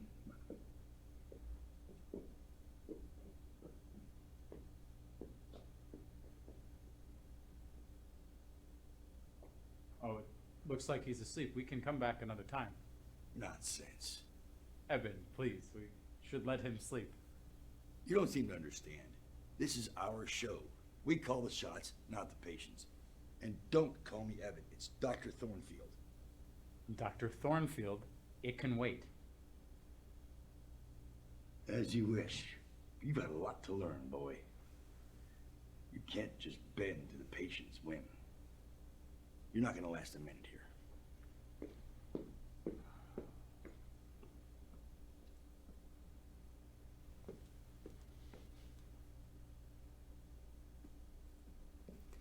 The Ripper, yeah, I mentioned it earlier. Yes, I have played it. We actually owned it at the time. A very impressive game. The graphics, I think, were inferior. I think it was... I have this feeling it was 320 by 240, 256 colour. It certainly wasn't more than 256 colour, but it looked excellent, and the gameplay was really good in it, but it was very hard. And as I said earlier, the problem with it is it came on 6 CDs, but it was split into 3 chapters, so you would, if you wanted to go to a different room, you'd have to swap CDs, and sometimes you were lost not knowing where the next item you had to find was, so you'd be just swapping CDs over and over again. It would be tearing your hair out. I don't even know how I made it out of there alive.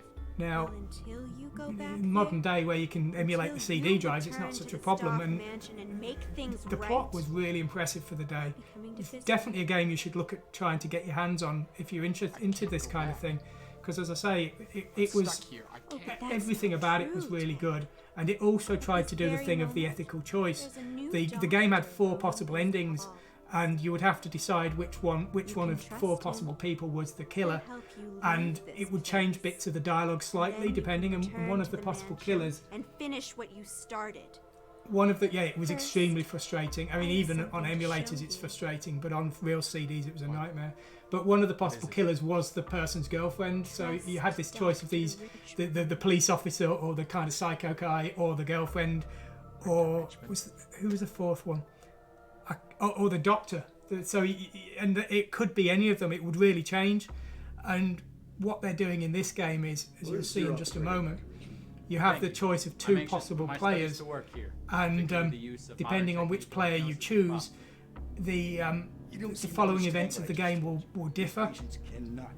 And I can't remember how it ends, which is a good thing because, as I say, I did read the entire screenplay of what choices you could make and what would be the outcome. But as I say, I do remember it's got this really heavy thing that they were trying to keep the spirit of the original games with regards to bringing making the player make ethical choices to progress the gameplay and decide what was the right answer to give to things. But yeah, Ripper, I don't know if it's on GOG. I would suspect it is, because it's definitely one that deserves to be remembered because it was technically very advanced. Now, so we can choose the Doctor or we can choose Tad. Now, I'll choose the Doctor. I was choosing Tad yesterday. I'll choose the Doctor today. I have no idea what'll happen. So the other one that was around at the time was Scratches. Now that came out '96, I believe, the same time as Ripper, but it looks awful. It was Sierra branded, but technically speaking, the graphics just really looked inferior, didn't even look as good as the Seventh Guest in my mind, and it was much later. Okay, so we're now in real-time control here. Now, the frame rate's not very good because my machine's not very good, but you can take it from me that even on the screen here, the video is very fast, so...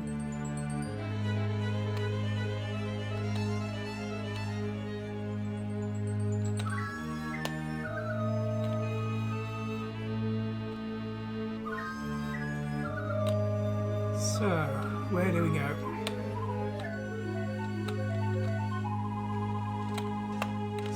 We've got the same old character icons. They've kept all of the style of the originals, which is obviously what you want. So we can go in here.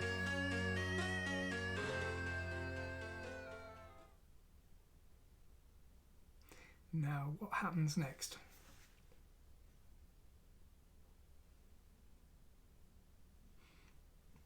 Yeah, as I say, if you like this kind of game, yeah, James, Ripper's one that, I mean, it had a good reputation because they had some famous actors in it, but it was one that totally deserved it for good reputation. It was just, you might want to get a walkthrough at some point because it can get really frustrating in places, but and unlike the 11th Hour, which got an 18 certificate, didn't really deserve it. The Ripper, I think, was a 15, and it is pretty gory. It also elements of it are like The Matrix, even though it came out long before The Matrix. So again, I think they deserve some credit for that, because I say nowadays you'd play something like that and you'd accuse it of being really cheesy, but they were coming up with this idea of being connected to the internet and the internet affecting people long before it became cheesy, if you see what I mean. I think that might be one to play another Halloween. It is quite a tough one, though. I wonder what thing is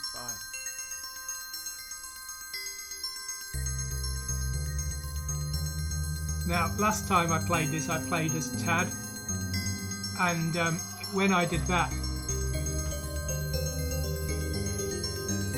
Okay.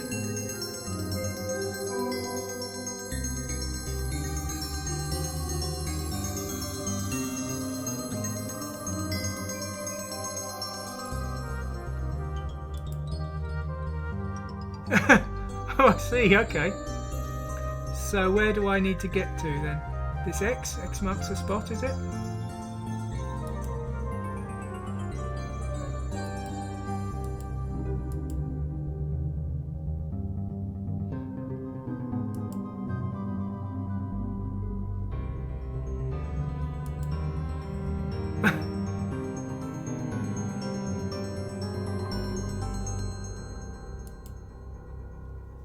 That's quite cute. I like that.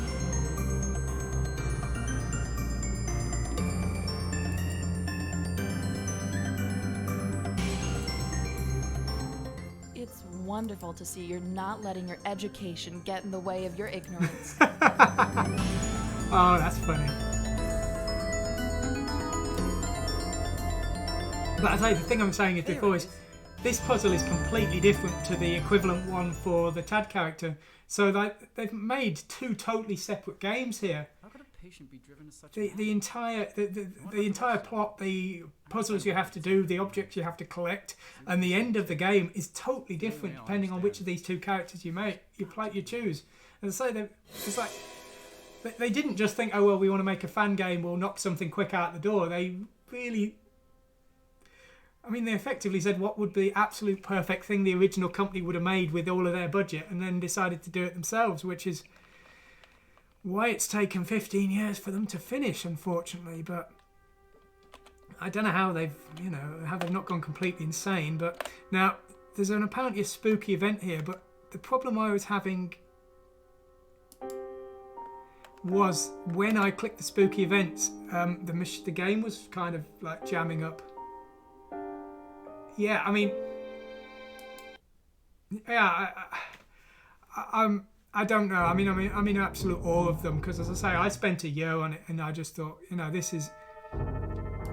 I'd love to support them in this with my time, but 15 years of your life, even if you create a game which, this looks amazing. Don't get me wrong, but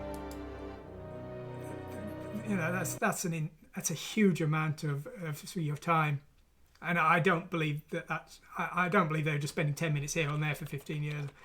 They were working hard on it when I was on the project team. So even if they slowed down a bit, they didn't slow down much. And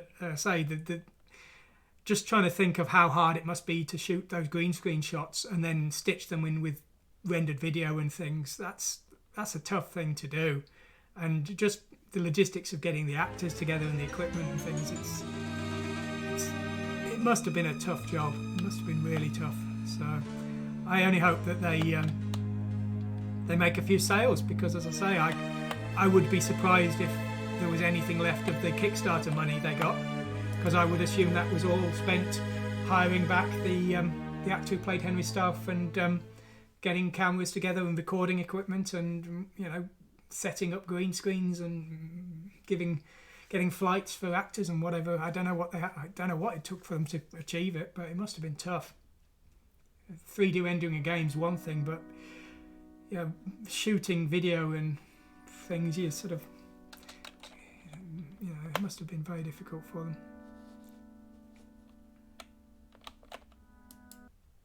So maybe we spend most of the time in the asylum as the You doctor. must be Dr. Richmond. It definitely ends up in the house, though. Yes, but please call me Mark. Only my mother called me Marcus. I'm Nurse Fulmer. Annabelle. Call me Anne. Look at the shadows. They've even simulated the shadows onto the 3D rendered environment. That's an authentic Staff puzzle. Again, it's like, well, they were rare how enough they when did. he first Wonder if they created did that as a sort of layering They're effect, even just harder to using find the these alpha days. key, or if They they've were all burned, actually destroyed. Stop. dubbed a 3D render over. Dr. Thornfield mentioned the name, but didn't But, say much. Really? I like the style of it. Must not- The 3D render backgrounds are very exaggerated, but I do Let's like just say that. we butted heads with it. I think Old Evan has that effect on people. I think this is a But game you're that not is the only supposed one. to be surreal. Oh, no. It's supposed to be kind to of tell you the truth, absurd in it's the nice that the two of design you didn't style. get along. It's what I I've only been always thought of the game being. long enough to know that I always approve of his methods. Now the Well, I video's don't kind of plan on breaking up on continuing this Dr. machine, and again, I Thornfield's suspect that maybe It's some of the old and videos outdated, and I are think like the full patients HD, deserve and that. maybe some of them are They do. 720p or something. Thornfield I'm not really sure. didn't say much about Staff. No, barely even a word. Virtually here has been affected by that name. So say Every it's, single the patient. reason the video's not great I is wouldn't it's even just think my that's machine. possible. This is a Staff was $500 an laptop. entrepreneur. I only Built bought an it for empire retro gaming. I designing wasn't dolls, expecting to play toys, anything puzzles like that was that trying to much. stream full HD video Then on people on started it. So dying. you'll have to excuse that, and please dolls. don't take it to be representative of the 13th Soul game. They said the dolls, the toys were cursed. then blamed Henry Stoff for those deaths. That's absurd. I mean, that not even possible. This is really insane, remember? You make a fair point. So whatever happened to old Stoff? He built a mansion up north, then vanished. Haven't heard a word from him since.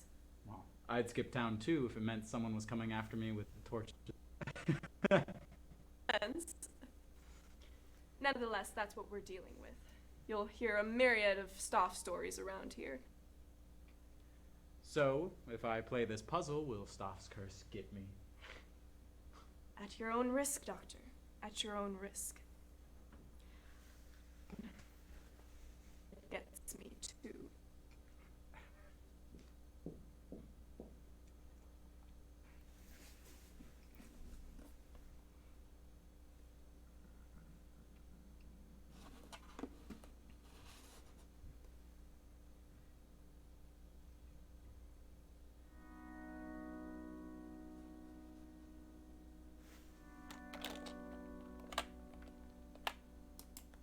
Let's see what this puzzle is then.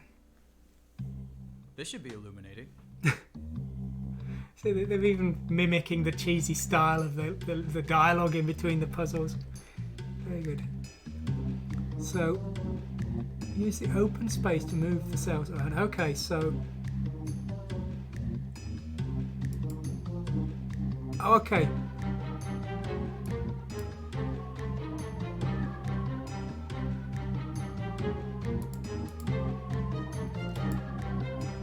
Right, so I need to build a wire all the way. It's wonderful to see you're not letting your education get in the way of your ignorance.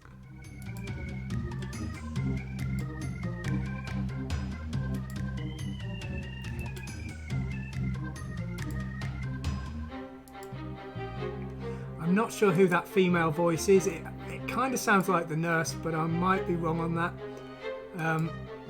I can kind of remember things from the original screenplay that I read, so I don't want to give anything. I don't want to mention anything that might be a spoiler because, as I say, I kind of. Your brain works just like new, since you never use it. It was difficult when you read the story they'd written. It was kind of like, no, I want to play this now. I can't wait for you to develop this. So as I say, that was the files that I showed you before, the video files I rendered, they were dated 2006, but I think I came across the project 2005, and goodness knows when they started writing it. So.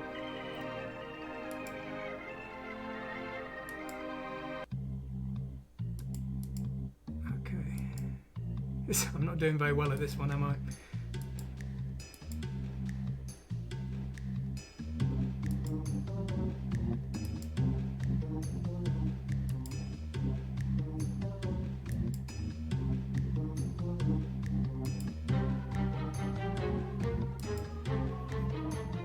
I'd ask a penny for your thoughts, but I'd get change back. Oh. This is the insulting lines are very, very much in the style of the 11th Hour. Some of them were really, really quite good in the 11th Hour. There's some quite witty, fairly brutal put downs in it, which, as I say, is exactly what I want to see from this fan sequel.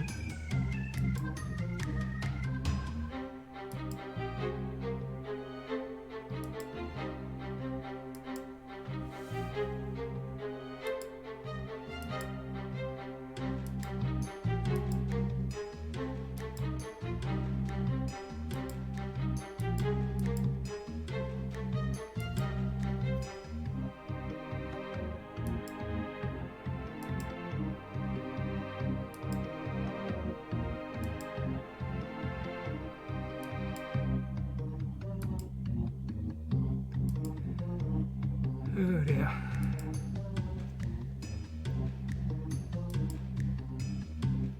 Your gene pool doesn't have a deep end.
This one's escaping me. Clearly need to move. Surprise me. Do something intelligent. There's a trick to it. You need to move two of them out of sync, move the one back in and move it back again, but I haven't had enough time to look at it. I used to have that Rubik clock puzzle, the one where you had to move all the clocks to midnight, and I got really good at that I could just do it very quickly, but it takes me a lot of time to get kind of get any kind of natural ability at them, shall we say.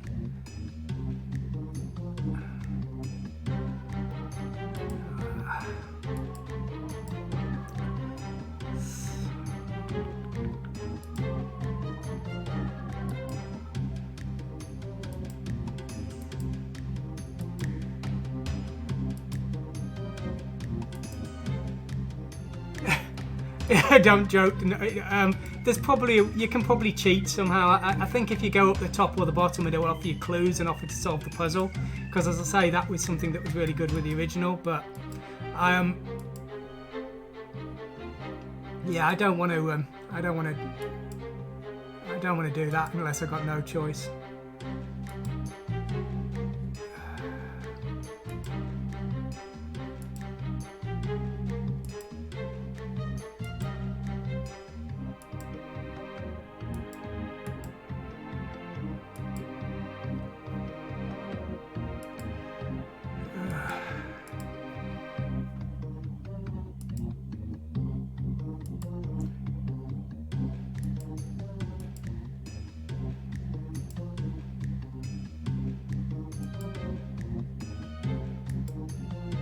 Is that it? I've got it?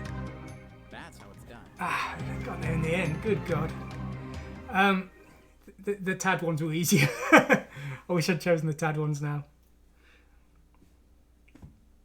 Congratulations, my dear player, for solving this first of my special puzzles. I'd like to claim that as skill, James, but it was total luck. Reveal to you a uniquely palpable piece.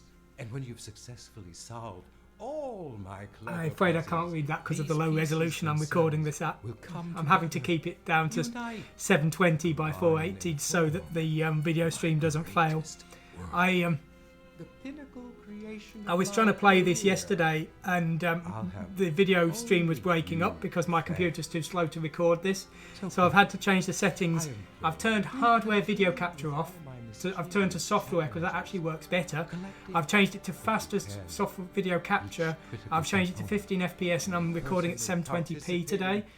And that's just about holding things over, shall we say? Because anything better was messing up. But as I say, I'm sure if I was running this at full 4K, I'd be able to read the text on that. Yours, Henry Stout. So I'm going to keep playing this until I come across, as I say, I was having some minor glitches unfortunately when I was playing yesterday, and so I'll keep playing until I come across one, and then we'll call it a day.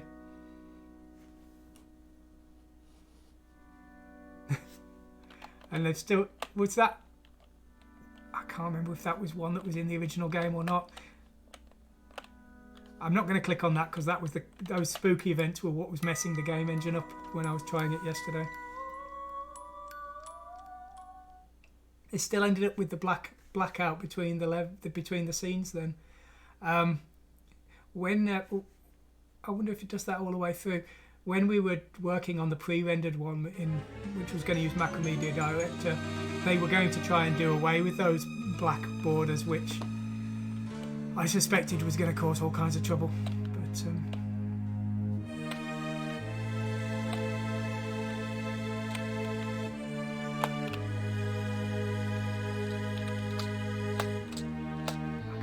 hold down shift to run. Shame.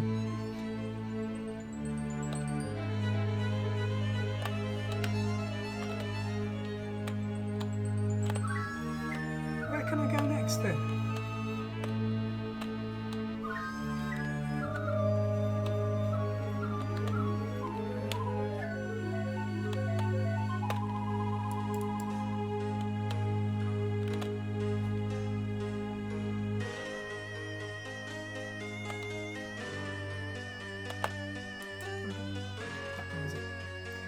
the mouse cursor is very small. The window I'm running in is very, very small, so I think maybe that would have been clearer if I'd got it running at a proper screen size. The screen's about 5 inches on my 4K monitor here because I'm having to keep it small to stop slowing the machine down. So, oh, I'm back in the same room. So, do I have to click on the spooky event here?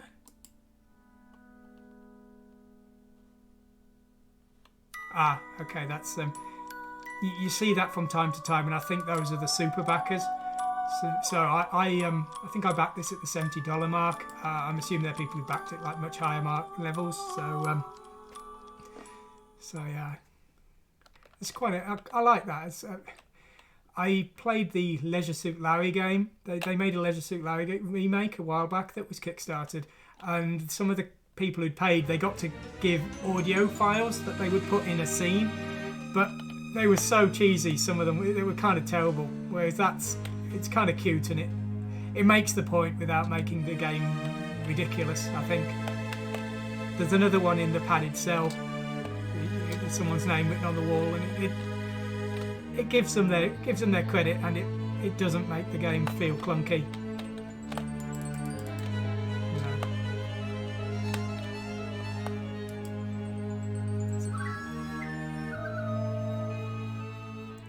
So yeah, we do still go to the black.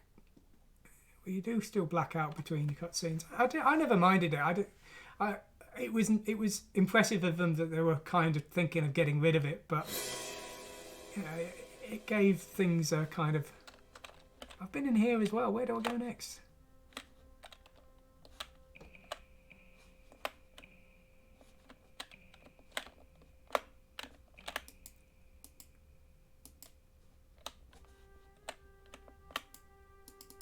I'm clicking on that, it's not doing anything. As I said before, I think there is some kind of glitch, unfortunately, on my machine.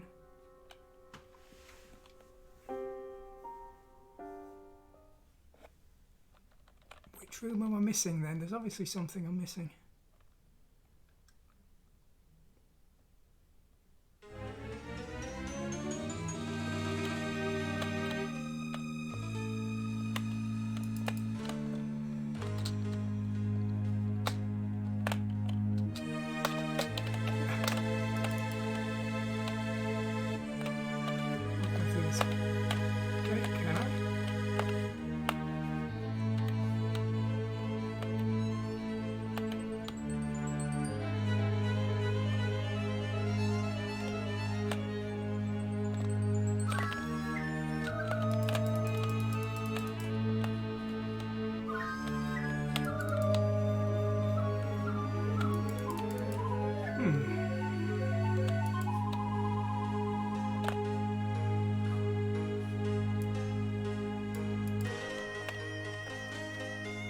I'm not sure what I'm supposed to be doing. I wasn't really listening to the conversation earlier, probably should have. Maybe they were telling me I had to do something very specific, like get a key from a drawer or something.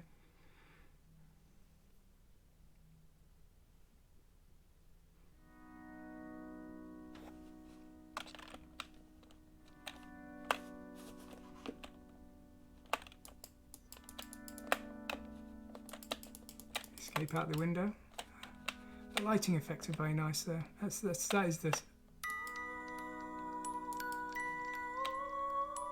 benefit of the real-time rendering. It does make, I would have had no problem if they'd have pre-rendered all of this, because that was the style of the original game. But if they had, but the fact that they have managed to real-time render it all is, it means that the game looks spectacular, and it will continue to look spectacular in the future, because in 20 years' time we're all running on 60k monitors or something crazy. The game will be able to run at that resolution as well. So.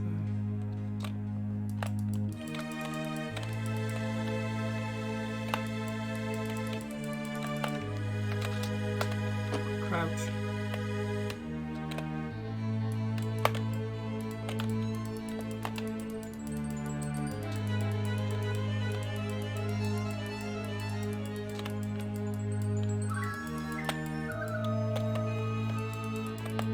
Really wishing I'd listened to that dialogue now.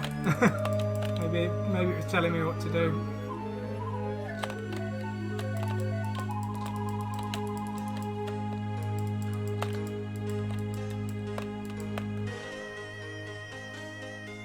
There seems to be these 2 rooms I can go in.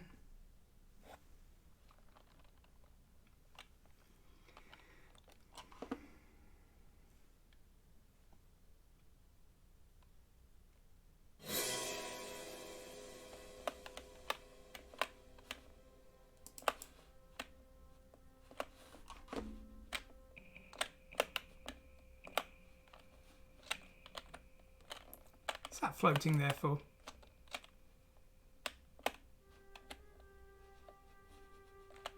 That is floating, isn't it? I'm not mad there.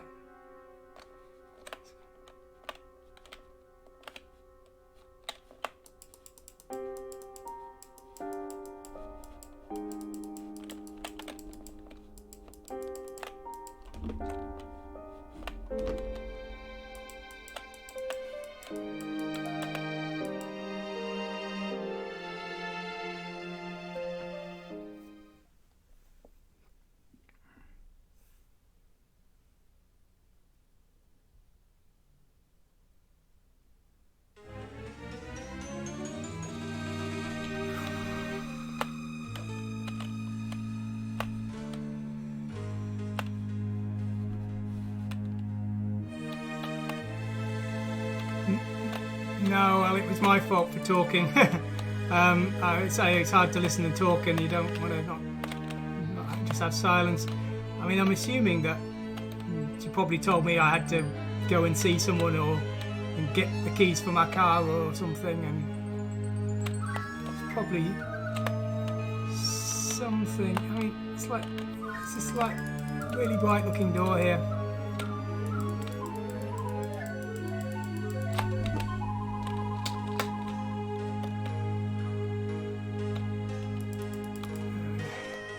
As I say, I was...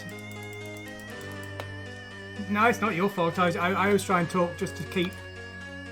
It feels lazy just saying nothing and just letting the game do all the work, so I always try and talk while the game's playing if I can think of anything worth listening to, but it doesn't matter.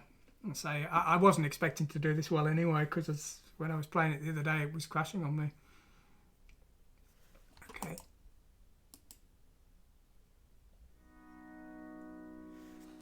So we've got our spooky event there. Can't climb out the window. There's nothing up there. There's a radio there, which doesn't do anything. Can't crouch.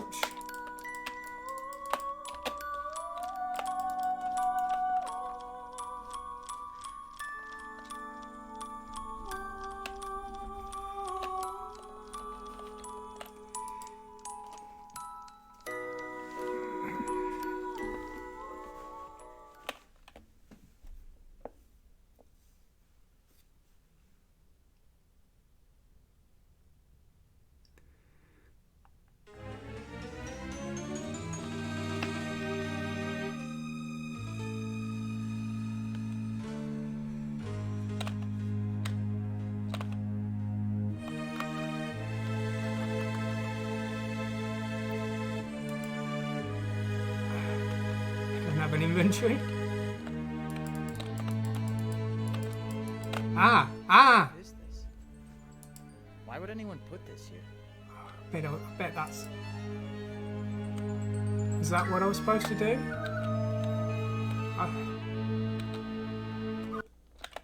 Yeah, that was what I was supposed to do. Pick the head up. I thought I'd clicked on the trash can. I didn't realise that I had to click on the trash. Did you solve the puzzle? I did, and I survived. Old stuff isn't going to get me. Do you have any idea what this is? Oh, yes. Dr. Thornfield took that away from patient Tad Gorman. Tad was obsessed with it, wouldn't stop clutching it. Thornfield believed that he'd be easier to deal with without it. How are you supposed to build any rapport with a patient if you take away something he cherished so much? Not really a way to build any trust. I like the way you think, Doctor. Tad is a special case here. Let's So try I've been told. turning on the webcam Have you been again. by to see him recently? He was asleep when I See went if earlier. and see I if I've got enough CPU power to spare. Come along. I'll introduce you.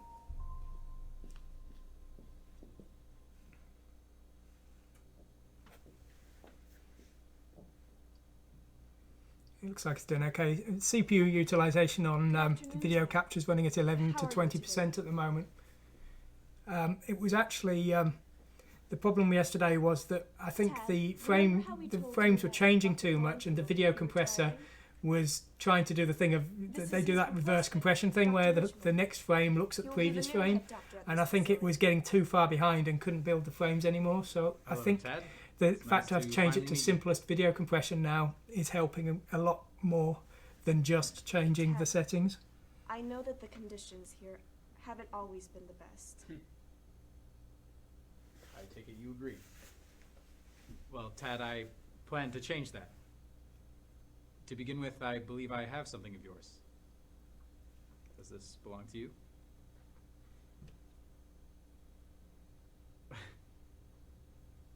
I'll leave the two of you alone. I'll be right outside if you need anything, Doctor. Thank you, nurse. Tad, I read your file. I know Dr. Thornfield likes to believe you will be here forever. I doubt that's much of a secret to you. I plan to prove him wrong, Tad. I want us to prove him wrong. I want to show him, I want to show everyone that you can be healed, that you can live a life outside of these walls. But first, I need you to trust me, Tad. Can you trust me?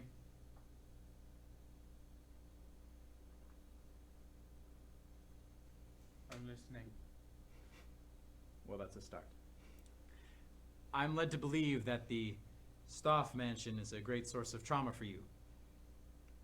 I believe without a doubt that the best course of action to cure said trauma is to revisit the site. What? It's better than breathing in the musty air here, wouldn't you say? Tomorrow we visit the Stoff Mansion.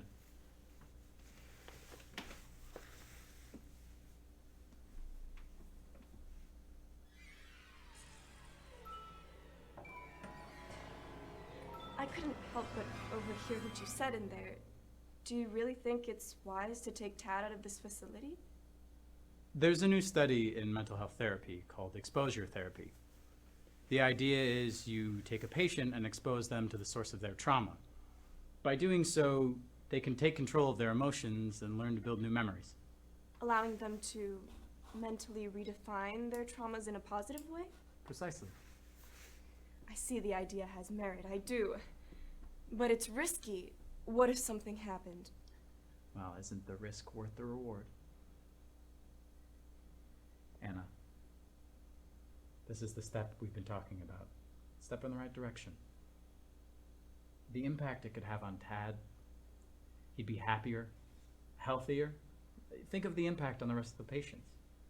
I see that, I do. I need you to trust me, Anna. Do you trust me? Don't patronize me. I trust you, I do. I have faith in you. This could be wonderful for Tad. I can't wait to see the outcome.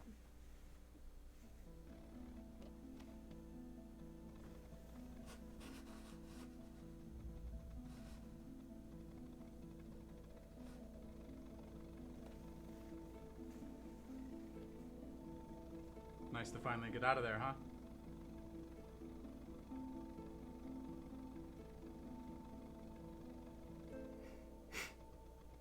Stop the car, quick! Did you see that? Tad, wait!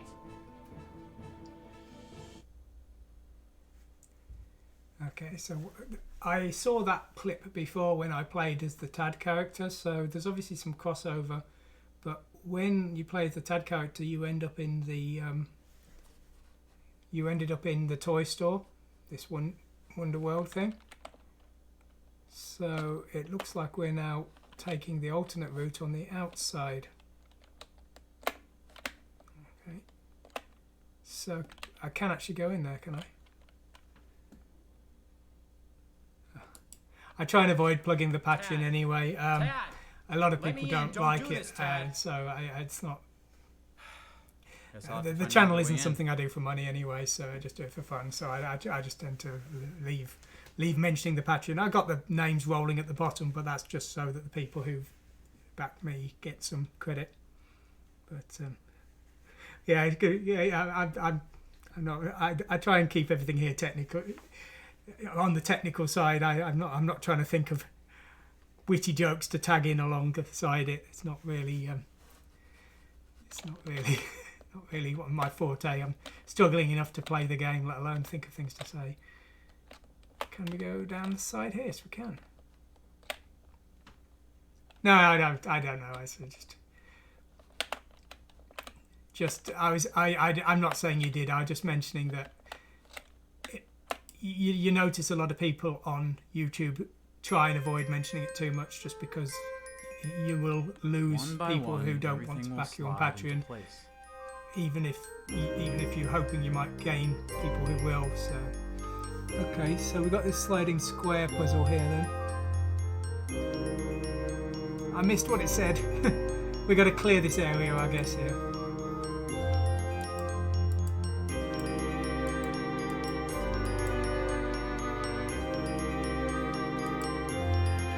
Dear God, this is going to be tough. It's wonderful to see you're not letting your education get in the way of your ignorance.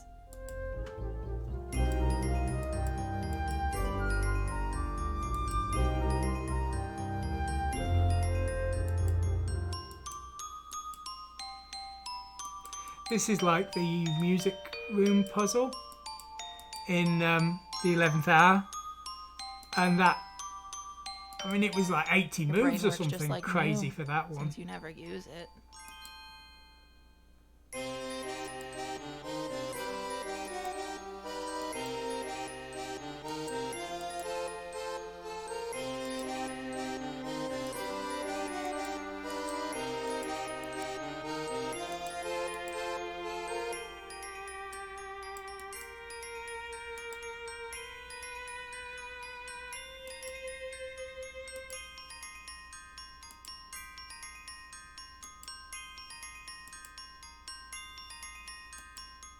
I'd ask a penny for your thoughts, but I'd get change back.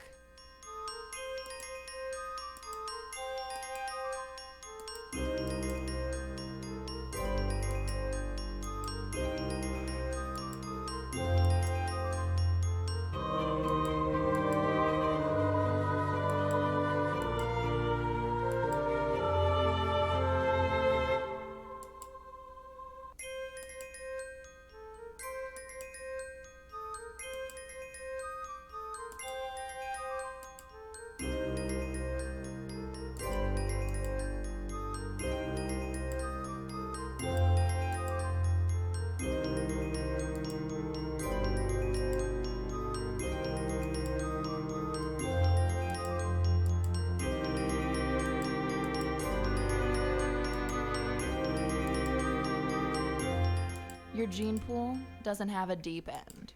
Must have been very tough writing all these programming these puzzles. Stop me now. They've invented the puzzles from scratch, of course. These aren't ones they've taken from a book or anything, to my knowledge. And one thing I do suspect is they're probably better off 3D rendering them in some ways, rather than trying to use pre-rendered video and trying to get Macromedia Director to do this thing. Although I suspect they'd written half the game in Director already and then moved on. They were already designing puzzles. Where am I? I'm confused. Am I back in the...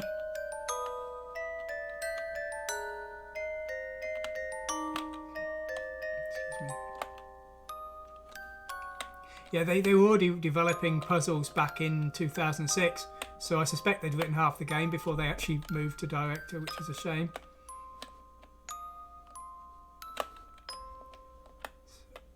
All these spooky events. These articles. Absurd. How could any rational person believe these lies? How could an entire town believe this?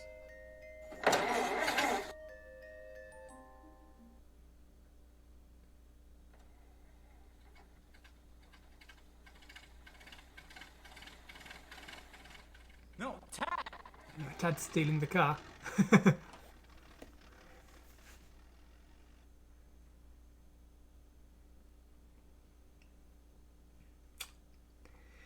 He'll be back in the asylum soon then.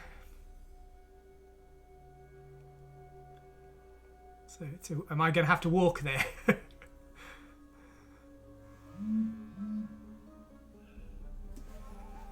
Young fool. You should have known not to do something like this. Now look what's happened. He's right.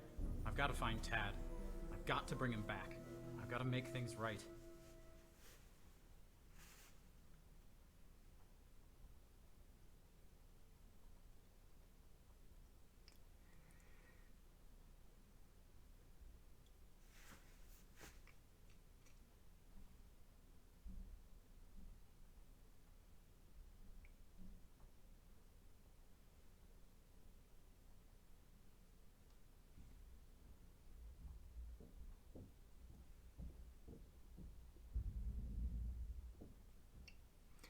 And here we are, the Stealth Mansion.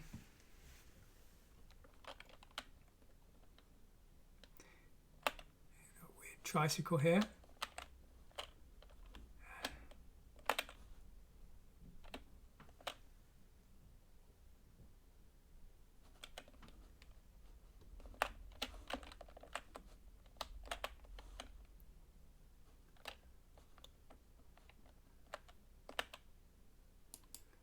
Okay, so this is actually working differently. When I was playing as Tad, there was a puzzle next to that tricycle, and it was really hard. And then when I couldn't do it and I bailed out, the game would always lock up, and even loading the save, that was locked up as well. So I'm not sure what to make of that. So I think I could do with a patch of some kind.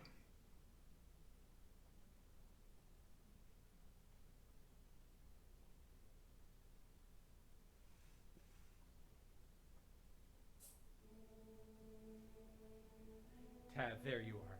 We need to get back. I'm not going back to a padded cell. Tad, I made a mistake, and I'm sorry. I overestimated myself and the impact this place would have on you. You're not ready for this. Tad, are you listening? You shouldn't have followed me, Doctor. It's not too late if you leave right now. You have no idea what you're dealing with.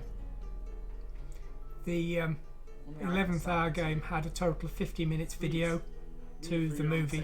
Tad, if you don't come I with me, suspect it this is costs a me lot my more. job. It's 20 gigabytes, more here to lose so than it's the job. huge. 11th hour is about 2 gigabytes if you copied all the files into a single disk.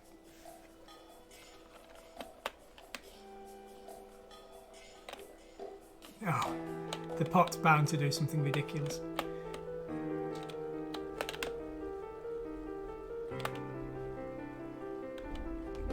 Let's see what the pot does.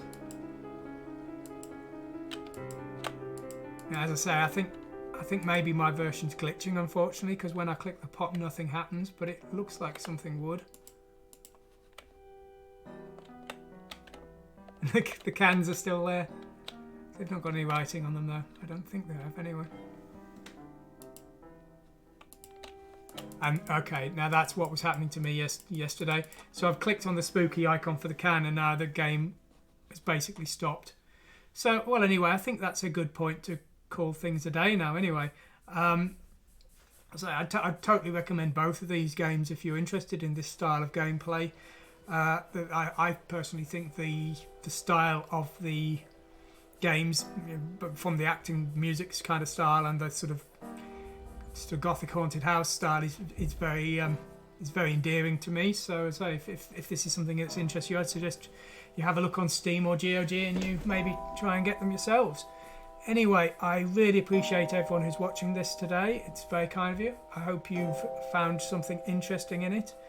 If anyone has any sort of questions about these games, then please drop them in the comments. I'll either sort of just about the games plot-wise or technically wise about the game engine. I haven't really read into the Groovy engine for today, but if people really want to know more about it, I would read further into it and do another follow-up on this. But anyway, thanks for watching today. I hope you have a good afternoon or evening or morning, just depending on what time zone you're in.